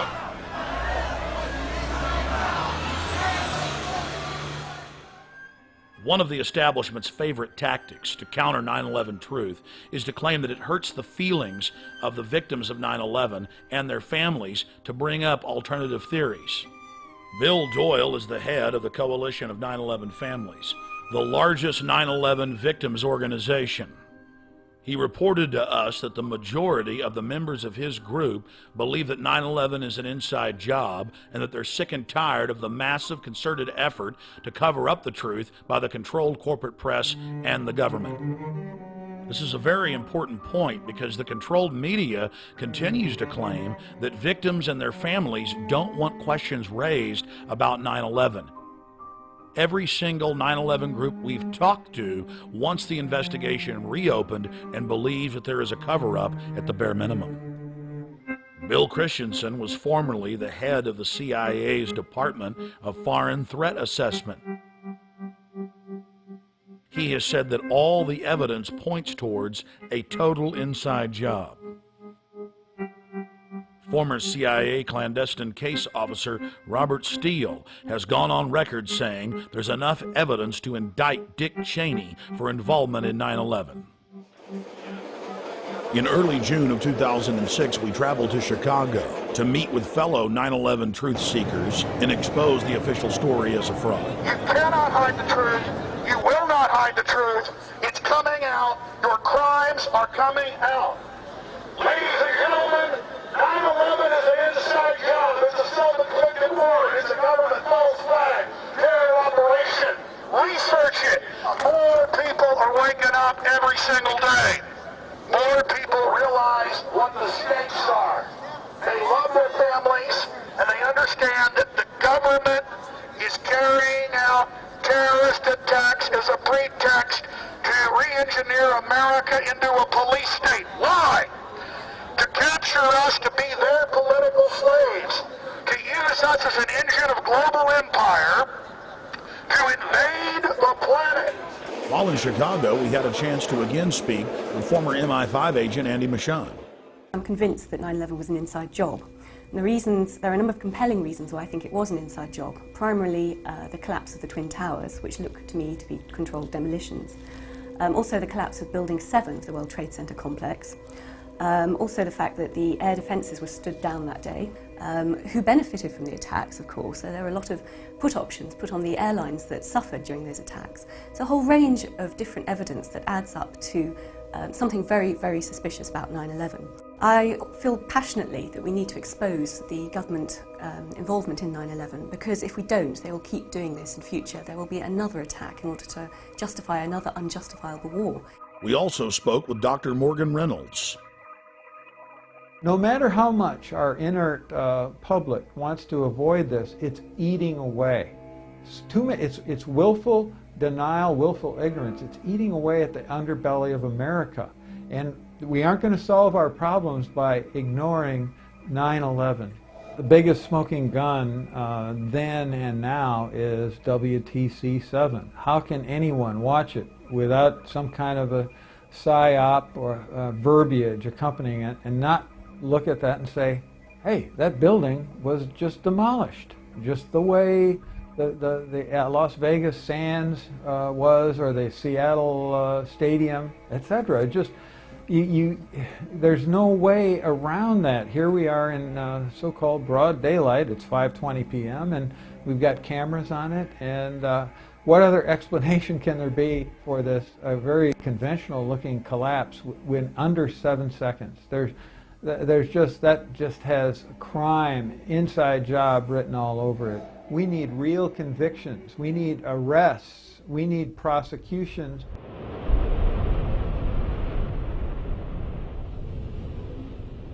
We also had a chance to speak to Professor Stephen Jones, who is a doctor of physics, concerning new bombshell evidence that conclusively proves that thermite was used to cut the main pillars in the World Trade Center towers.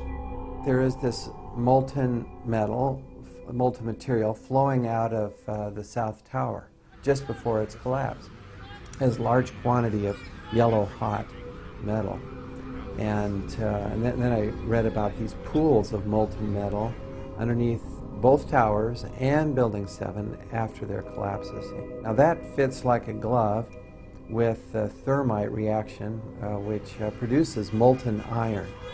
You also see in these videos of this molten metal coming up, you see this white ash, this dust that comes off. Now that combination, yellow hot molten metal, white ash floating away, that's his signature characteristic for thermite. And then finally we got some samples of this metal, the previously molten metal. Using advanced techniques like proton-induced X-ray emission and an electron microprobe, we found out what's in these samples. We're finding iron, also sulfur, potassium, and manganese. And these are characteristic of a variation of thermite, which is used to cut through steel very rapidly. It's called thermate. It's like, sure, you can take a knife, you take the butter out of the fridge, and you cut through that butter. Now, adding sulfur to thermite and also potassium permanganate, these chemicals, it's like heating up your knife to a very high temperature. Now it slices right through the butter. Even if the butter is cold, slices right through. Same way here, by adding sulfur and potassium permanganate to thermite, it'll now slice through structural steel very rapidly But the end products then, you'll have sulfur, and potassium, manganese, and iron, and that's what we see. Thermite had to be planted in the buildings, which of course implies directly an inside job. Someone had to have access into the buildings. You'd get down below and you'd see molten steel running down the channel rails, like you're in a foundry. Like lava. A volcano. We spoke with former Minnesota Governor Jesse Ventura to get his perspective on 9/11. Ventura has told the press that he is so concerned about the attack on the Bill of Rights in this country that he has now moved to Mexico and believes the country is sliding into full-bore fascism.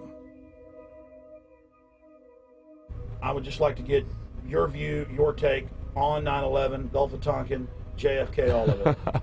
Well, I think the most interesting thing to talk about today is if people aren't aware that due to the Freedom of Information Act, in the early 60s, the Pentagon had an operation called Operation Northwoods, and it never came to reality, but it was on the table that our military would attack certain cities within the United States and make it look like Cuba did it to justify an invasion of Cuba. It never happened, but just the simple fact that they contemplated it and it was actually on the table in the Pentagon, I find that just very disturbing, that they would, even consider using our military to try to justify an invasion of another country. You did speak on Jay Leno, according to my recollection, about how Gulf of Tonkin was staged, how you were lied to, we were lied to, you lost a lot of friends. What was it like to learn that they had staged an event that didn't really happen to bring us into full-scale war in '64? What was it like when you realized that and you learned that? Well, it was very disappointing to believe in your country that they would lie to you to get into a war, that they would perpetrate a lie and that the media would go along with it. It's a real eye-opener, and you realize that if they would do it in the 60s, they'll do it again. If it works once, it'll work again.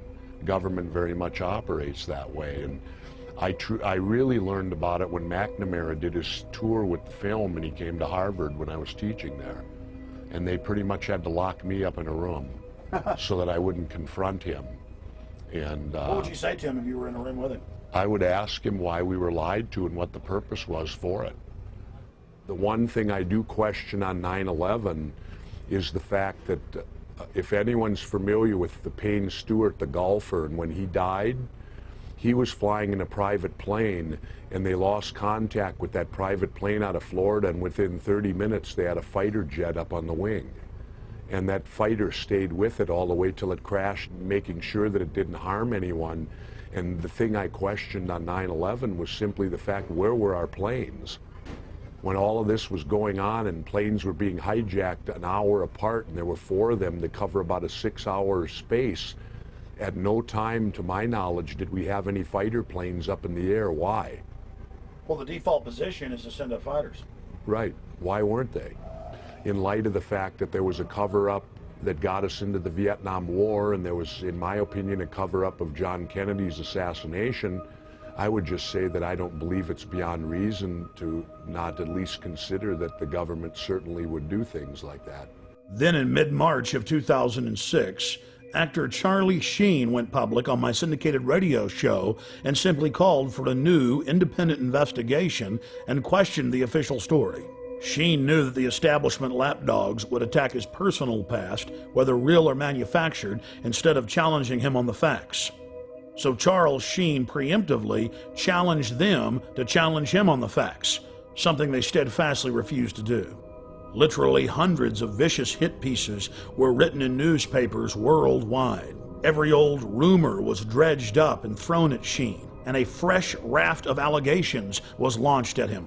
The only national television program that was fair in its presentation was Showbiz Tonight with A.J. Hammer on CNN. On Showbiz Tonight, Charlie Sheen speaks out on a controversial theory that the government covered up what really happened on 9/11. Taking over 4 commercial airliners and hitting 75% of their targets That feels like a conspiracy theory. Tonight, we dig even deeper. The host of the radio show on which Sheen leveled his startling allegations joins us live right here on Showbiz Tonight. The radio host who interviewed Sheen is Alex Jones of the Genesis Communications Network. Alex joins me live from Austin, Texas to talk about Sheen's riveting comments. Alex, as I mentioned, the response that we got from doing this story last night, absolutely shocking. So I want to know how it actually all came about. How did the interview with Charlie Sheen actually happen? Did you guys reach out to him? Did he call you? What was the deal? Well, just to make something clear, Mr. Sheen has amazing courage to do what he's done, and he contacted me. He's been watching my documentaries for years. He's one of the most informed people that I've talked to in Hollywood on this subject. Listen, for years, Hollywood's been on fire with people knowing the truth about 9/11, and I was the first to expose 9/11 on the day. In fact, 2 months before, I had intel that elements of the military-industrial complex were going to carry out the attack. I said they'll use bin Laden, the known CIA asset, as their patsy to take the blame for attacking the towers. So Mr. Sheen is only exceptional in that he has courage in going public, courage that no one else in Hollywood had. I mean, here's a CNN poll from Anderson Cooper a year and a half ago where they said, is the government covering up 9/11? Could they be involved? 90% when the poll closed on CNN said this. So listen, I have my own syndicated show. I've done 4,000 radio interviews in the last 4.5 years. Almost no one calls in and disagrees now. We have the majority view and we have the evidence. And bottom line, there are declassified U.S. government documents like Operation Northwoods that ABC News reported on back in 2000. Operation Northwoods, Google it, and in there the U.S. government, an element of it said we want to hijack jets by remote control, crash them, and blame it on the Soviet Union and Cuba. Now, that was decades ago. This is why we believe this. Right. Then you look at the official story, the firefighters, the police, hundreds of them saying there were bombs in the buildings. They were told to shut up. You look at Building 7, detonators are going off. You can see the explosions. And Alex, a lot of this is what Charlie Sheen was covering. I'm actually just curious, did he reach out to you guys? Is he the one who put the call into you? Sure. Is that how he wound up on your show? Sure. He called me a few weeks ago and said that he loves this country. He has nothing to gain from this. I mean, in fact, it's dangerous for him to do. But he said, I love this country and my kids so much that I'm going to do this, Alex. And I said, God bless you, because now it may spur other Hollywood people who've got major pull, who know the truth, to start going public. Look, it's really simple. Let's understand this, okay? 9/11 was an inside job. It was a self-inflicted wound, and what Charlie Sheen is doing is just amazing, and he can only be commended for it, and all he's calling for is a real investigation. I go further at Infowars.com and PrisonPlanet.com. We lay out how it happened, what took place, and it's not just Charlie Sheen I've interviewed. CNN has interviewed some of these people, the only network that I've seen doing it. You guys have interviewed. There have been physics professors that have gone public. There have been the heads of mining colleges that have gone public. George Bush Sr.'s top CIA advisor who briefed him and briefed Ronald Reagan, one of the highest level guys at the CIA, says our government is clearly involved in carrying out terror to blame it on foreign enemies. Did you know that on CIA.gov they admit that they carried out terror attacks in 1953 to blame it on Mohammad Mossadegh in Iran as a pretext to overthrow Iran? I'm all good stuff and all stuff that needs to be talked about, but the question is why? Why have so many of the major media outlets not talked about these alternative theories that exist behind 9/11? Why is that?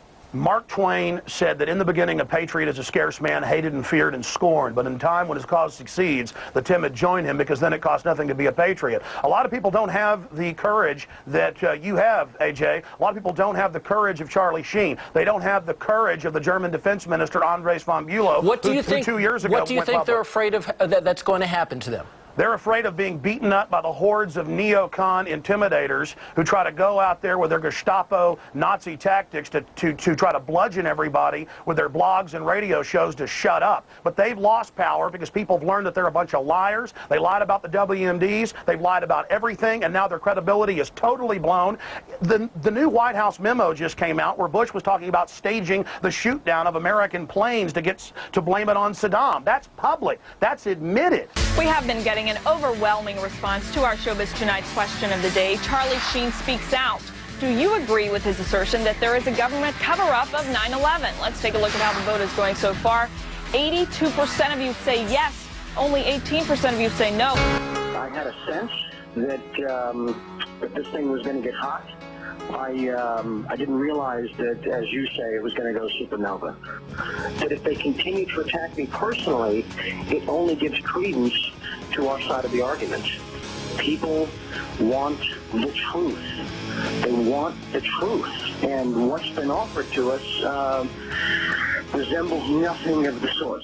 He says is, don't believe me, check out the facts. Go look at the evidence. Don't believe the attack dogs. It isn't about Charlie Sheen or Alex Jones or A.J. Hammer. Right. It's about NORAD standing down. It's about bombs in the buildings. It's about Pentagon documents saying they wanted to carry out these attacks and blame it on foreign enemies. This is all public. That's why all these physicists and politicians and people and congresswomen, ideas are bulletproof. And the New World Order better stop carrying out terror attacks. We've caught them over 200 times in the last 100 years. Western governments doing this. Hitler does it. The British do it. The Russians did it. Governments do this. And I'm not saying the whole government. Very small criminal black world is what they're called. Operators are carrying this out. That's the facts. Please go investigate it, ladies and gentlemen. You will discover the truth. Look at America. It's turning into a police state. We're putting cameras in school bathrooms. Nothing can stop the truth from coming out on 9/11, and we're in danger of the New World Order carrying out more terror attacks to keep this war for empire. Charlie Sheen then appeared on Jimmy Kimmel Live.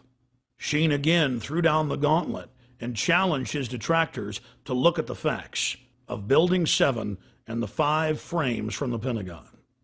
You know him from movies like Platoon and Wall Street, and in addition to seeing him every week on 2.5 Men, opening tonight, you can see him in Scary Movie 4. Please welcome the indestructible Charlie Sheen.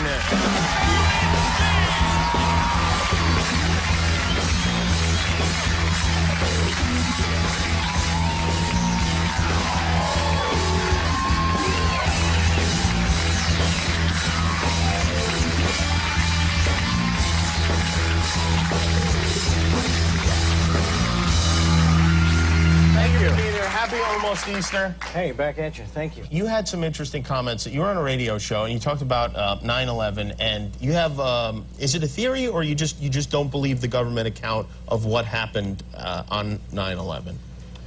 I just had questions. Yeah? I had a lot of questions, and the forum I chose to voice those questions in is the Alex Jones radio show, and just because he's a guy that I've been a fan of and followed for a lot of years, and you know, I got attacked. I mean, there were a lot of hit pieces. The reaction was people get severe. very mad when celebrities have opinions. No, I understand. Yeah. I understand. I know he's not qualified. He doesn't, you know, he's just, who the hell is he to have an opinion about something so horrible? And, you know, it was sad because they didn't really take a look at any of the stuff I was asking them to look at, any of the evidence or any of the stuff that generated those questions, you know?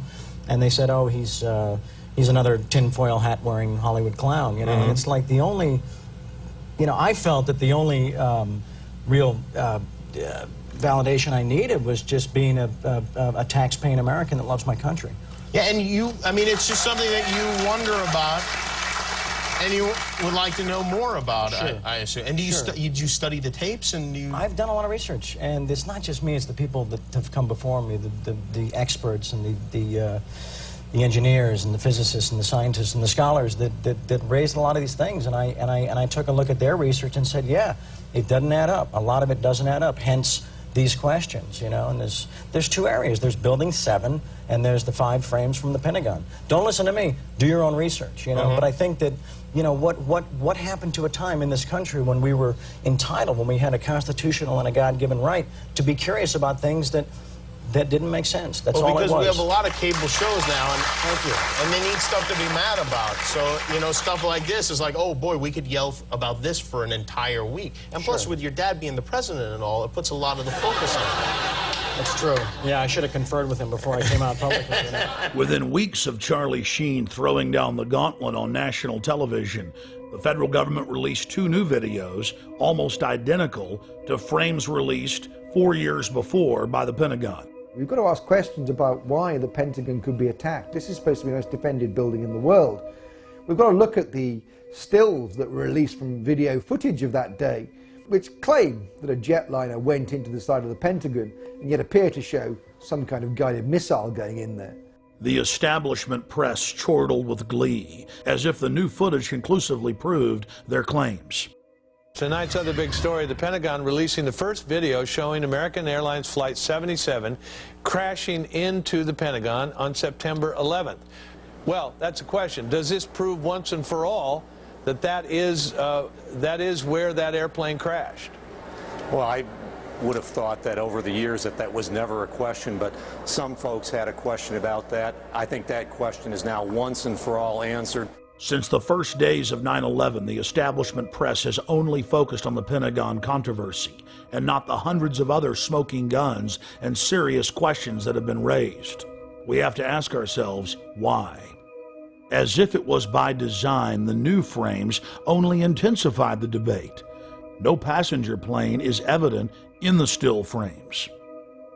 They're more than happy to endlessly focus on the Pentagon, but they won't touch Building 7.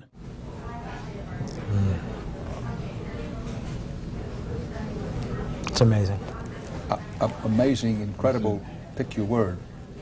For the third time today, it's reminiscent of those pictures we've all seen too much on television before, when a building was deliberately destroyed by well-placed dynamite to knock it down.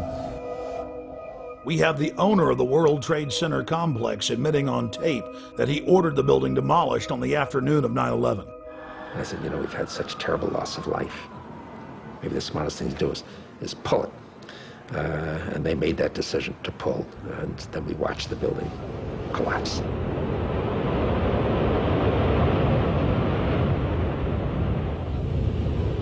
During our on-the-ground investigations in New York City over the last 5+ years, we've talked to scores of eyewitnesses who had claimed that police and firemen told them to get back from Building 7 because it was going to be brought down or, quote, explode. Building 7, while I was listening to live feed from our local public radio station later in the afternoon, they talked about Building 7. Building 7 was fine. There was no airplane that hit it. And then they even began to ruminate on the air about demolishing the building. I said, well, I don't know. I mean, you can put out fires. You know, why would you talk about demolishing a building that, you know, it wasn't hit by anything? You know, the fires weren't bad or anything like that. I will say that I spoke to a cop on 9/11 who said that it was going to come down. I don't know how he knew that. Now, archived CNN footage has surfaced showing video footage of a New York City police officer telling cameramen and civilians to get back from Building 7 because the building was going to blow up.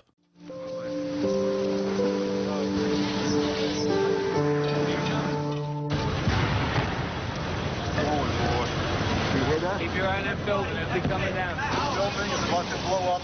Move it back. Here. All right, guys? Sorry. We are looking back. There's a building about to blow up. Flame, debris coming down. Just in the last few seconds, another building, building number 7, one of the buildings in support of the World Trade Center towers, has collapsed. This is no small building, as you can see, at 47 stories.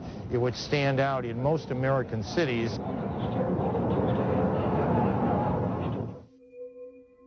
And then, in late February of 2007, 9/11 researchers reviewing archives of live news coverage from September 11th discovered to their shock that BBC World had reported that Building 7, also known as the Salomon Brothers building, had completely collapsed over 20 minutes before its actual implosion. First anchors at the London news desk reported it. Now, more on the latest building collapse in New York. You might have heard a few moments ago I was talking about the Salomon Brothers building collapsing. And indeed it has. Apparently that's only a few hundred yards away from where the... They then cut to BBC reporter Jane Stanley in New York, who also reported that the Salomon Brothers building had fallen, all the while with the building clearly visible behind her through the window. Our correspondent, Jane Stanley. Jane, what more can you tell us about the Salomon Brothers building and its collapse? Well, only really what you already know. Details are very, very sketchy. There's almost a sense downtown in New York behind me, down by the World Trade Centers, of just an area completely closed off as the rescue workers try to do their job. But this isn't the first building that has suffered as a result. We know that part of the Marriott Hotel next to the World Trade Center also collapsed as a result of this huge amount of falling debris from 110 floors of the two twin towers of the World Trade Center. As you can see behind me, the Trade Center appears to be still burning. We see these huge clouds of smoke and ash, and we know that behind that there's an empty piece of what was a very familiar New York skyline. Another BBC News channel, BBC 24, also got the word and reported the collapse 20 minutes before it fell. Enormous building in New York has collapsed. It is the 47-story Salomon Brothers building, which was situated very close to the World Trade Center right there in this financial capital. It then emerged that Aaron Brown of CNN reported from a rooftop overlooking Ground Zero that Building 7 had collapsed over an hour before it actually fell. We are getting information now that one of the other buildings, Building 7 in the World Trade Center complex, is on fire and has either collapsed or is collapsing. And you, to be honest, can see these pictures a little bit more clearly than I. But building number 7, one of the buildings in this very large complex of buildings that is the Trade Center, there were, and that is the right way to put it, there were the two towers, but then there are a number of support buildings around it, and now we are told that there's a fire there, and that building may collapse as well, as you can see. We can see as we look now back downtown, we can see the billowing smoke. CNN and BBC's reports conclusively prove media prior knowledge and false start scripting of Building 7's controlled demolition. Couple that with hundreds of police, firefighters, and rescue workers stating that they were told to get back from 7 because it was going to be brought down. There can be no doubt that Building 7's destruction was an orchestrated inside job. 9/11 was just one salvo in an ongoing war against the free peoples of the planet. It's all part of their terror storm. Pentagon war planners now publicly admit that 90% of their battle plans are psychological versus physical. The information war has taken the place of aircraft carriers, fighter bombers, and Abrams M1A tanks. And you, the population of the planet, are the target. Put simply, modern warfare is all about selling the population to love its own enslavement. The elite are waging war on the people. Edward L. Bernays is regarded by many as the father of public relations. He was born in Vienna, Austria. Bernays was the nephew of Sigmund Freud. Bernays pioneered the use of psychology and other social sciences to design public persuasion campaigns. He published several scholarly works still used in universities worldwide today. On page 71 of his book Propaganda, Bernays wrote, "If we understand the mechanisms and motives of the group mind, is it not possible to control and regiment the masses according to our will without their knowing about it?" Bernays literally wrote the book on modern propaganda. His clients included Procter & Gamble, CBS Television, the United Fruit Company, the American Tobacco Company, General Electric, Dodge Motors, and he also spearheaded the national campaign to fluoridate the water supply of America through the Fluoridationist of the Public Health Service. He was hired by multiple presidents to engage in propaganda campaigns against the American people, as well as the U.S. Army. Another quote from his book Propaganda: "The conscious and intelligent manipulation of the organized habits and opinions of the masses is an important element in democratic society. Those who manipulate this unseen mechanism of society constitute an invisible government, which is the true ruling power of our government. We are governed, our minds are molded, our taste formed, our ideas suggested, largely by men we have never heard of." Nazi propaganda minister Joseph Goebbels publicly praised Bernays on many occasions and stated that Bernays' work was the blueprint used by the Nazis to seize control of the Reich.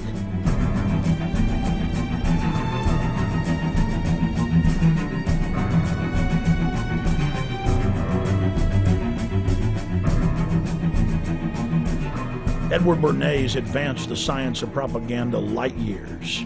But more than 60 years after his heyday, the science of mind control is thousands of times more sophisticated than even Bernays had envisioned. Since the dawn of man, bullies have attempted to dominate and control the tribe. Human history has been one long struggle of the independent free human against organized crime syndicates attempting to enslave him. Brute force has been replaced with intimidation and propaganda. We are manipulated into enslaving ourselves. We are conned into believing that the establishment is our loving keeper and not our parasitic master. The New World Order architects are a group of predatory control freaks who have enslaved humanity and are desperate to keep control of their cattle. The elite is threatened by independent free humans who control their own destinies. They're threatened by intelligence, by beauty, by honor, by family. They seek to control and steer the destiny of humanity in a direction that secures their power monopoly forever. They are sadistic. They are callous. They think nothing of human life, only control and keeping that control. The entire world is being engineered, designed to be a prison planet, a control grid over free humanity, where no dissent is tolerated. Once you realize that the establishment is laughing at you, you can begin to research the truth and start fighting back. Once you understand their game plan, it's very easy to defeat. Knowing who your enemy is half the battle. Taking action is the other half. You only have to free your mind, and defeating the globalist will be easy.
We released TerrorStorm, a history of government-sponsored terror, in July of 2006.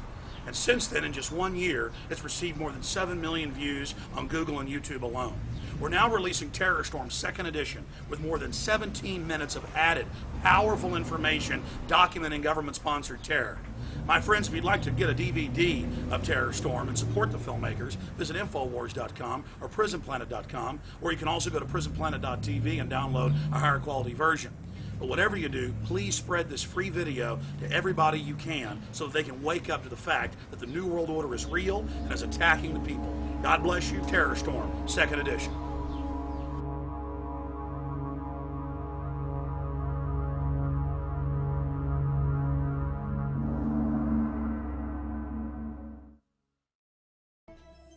Hey guys, get your cameras on. Yeah, what's going on?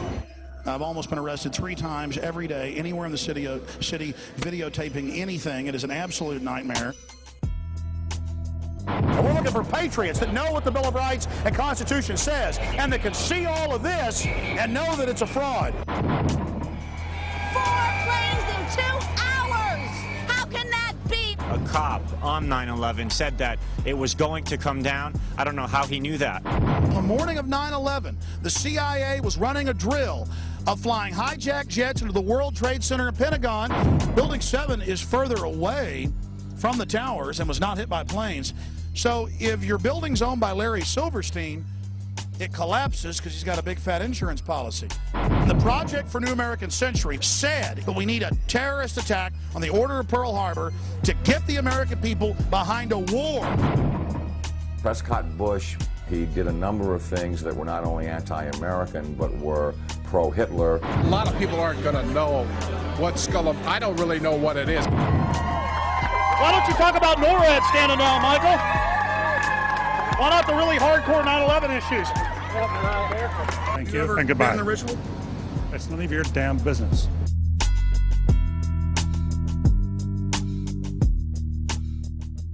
We're talking about the Bohemian Grove and trying to see what locals think about it. You're talking about the Bohemian Grove, quote-unquote elite and presidential retreat.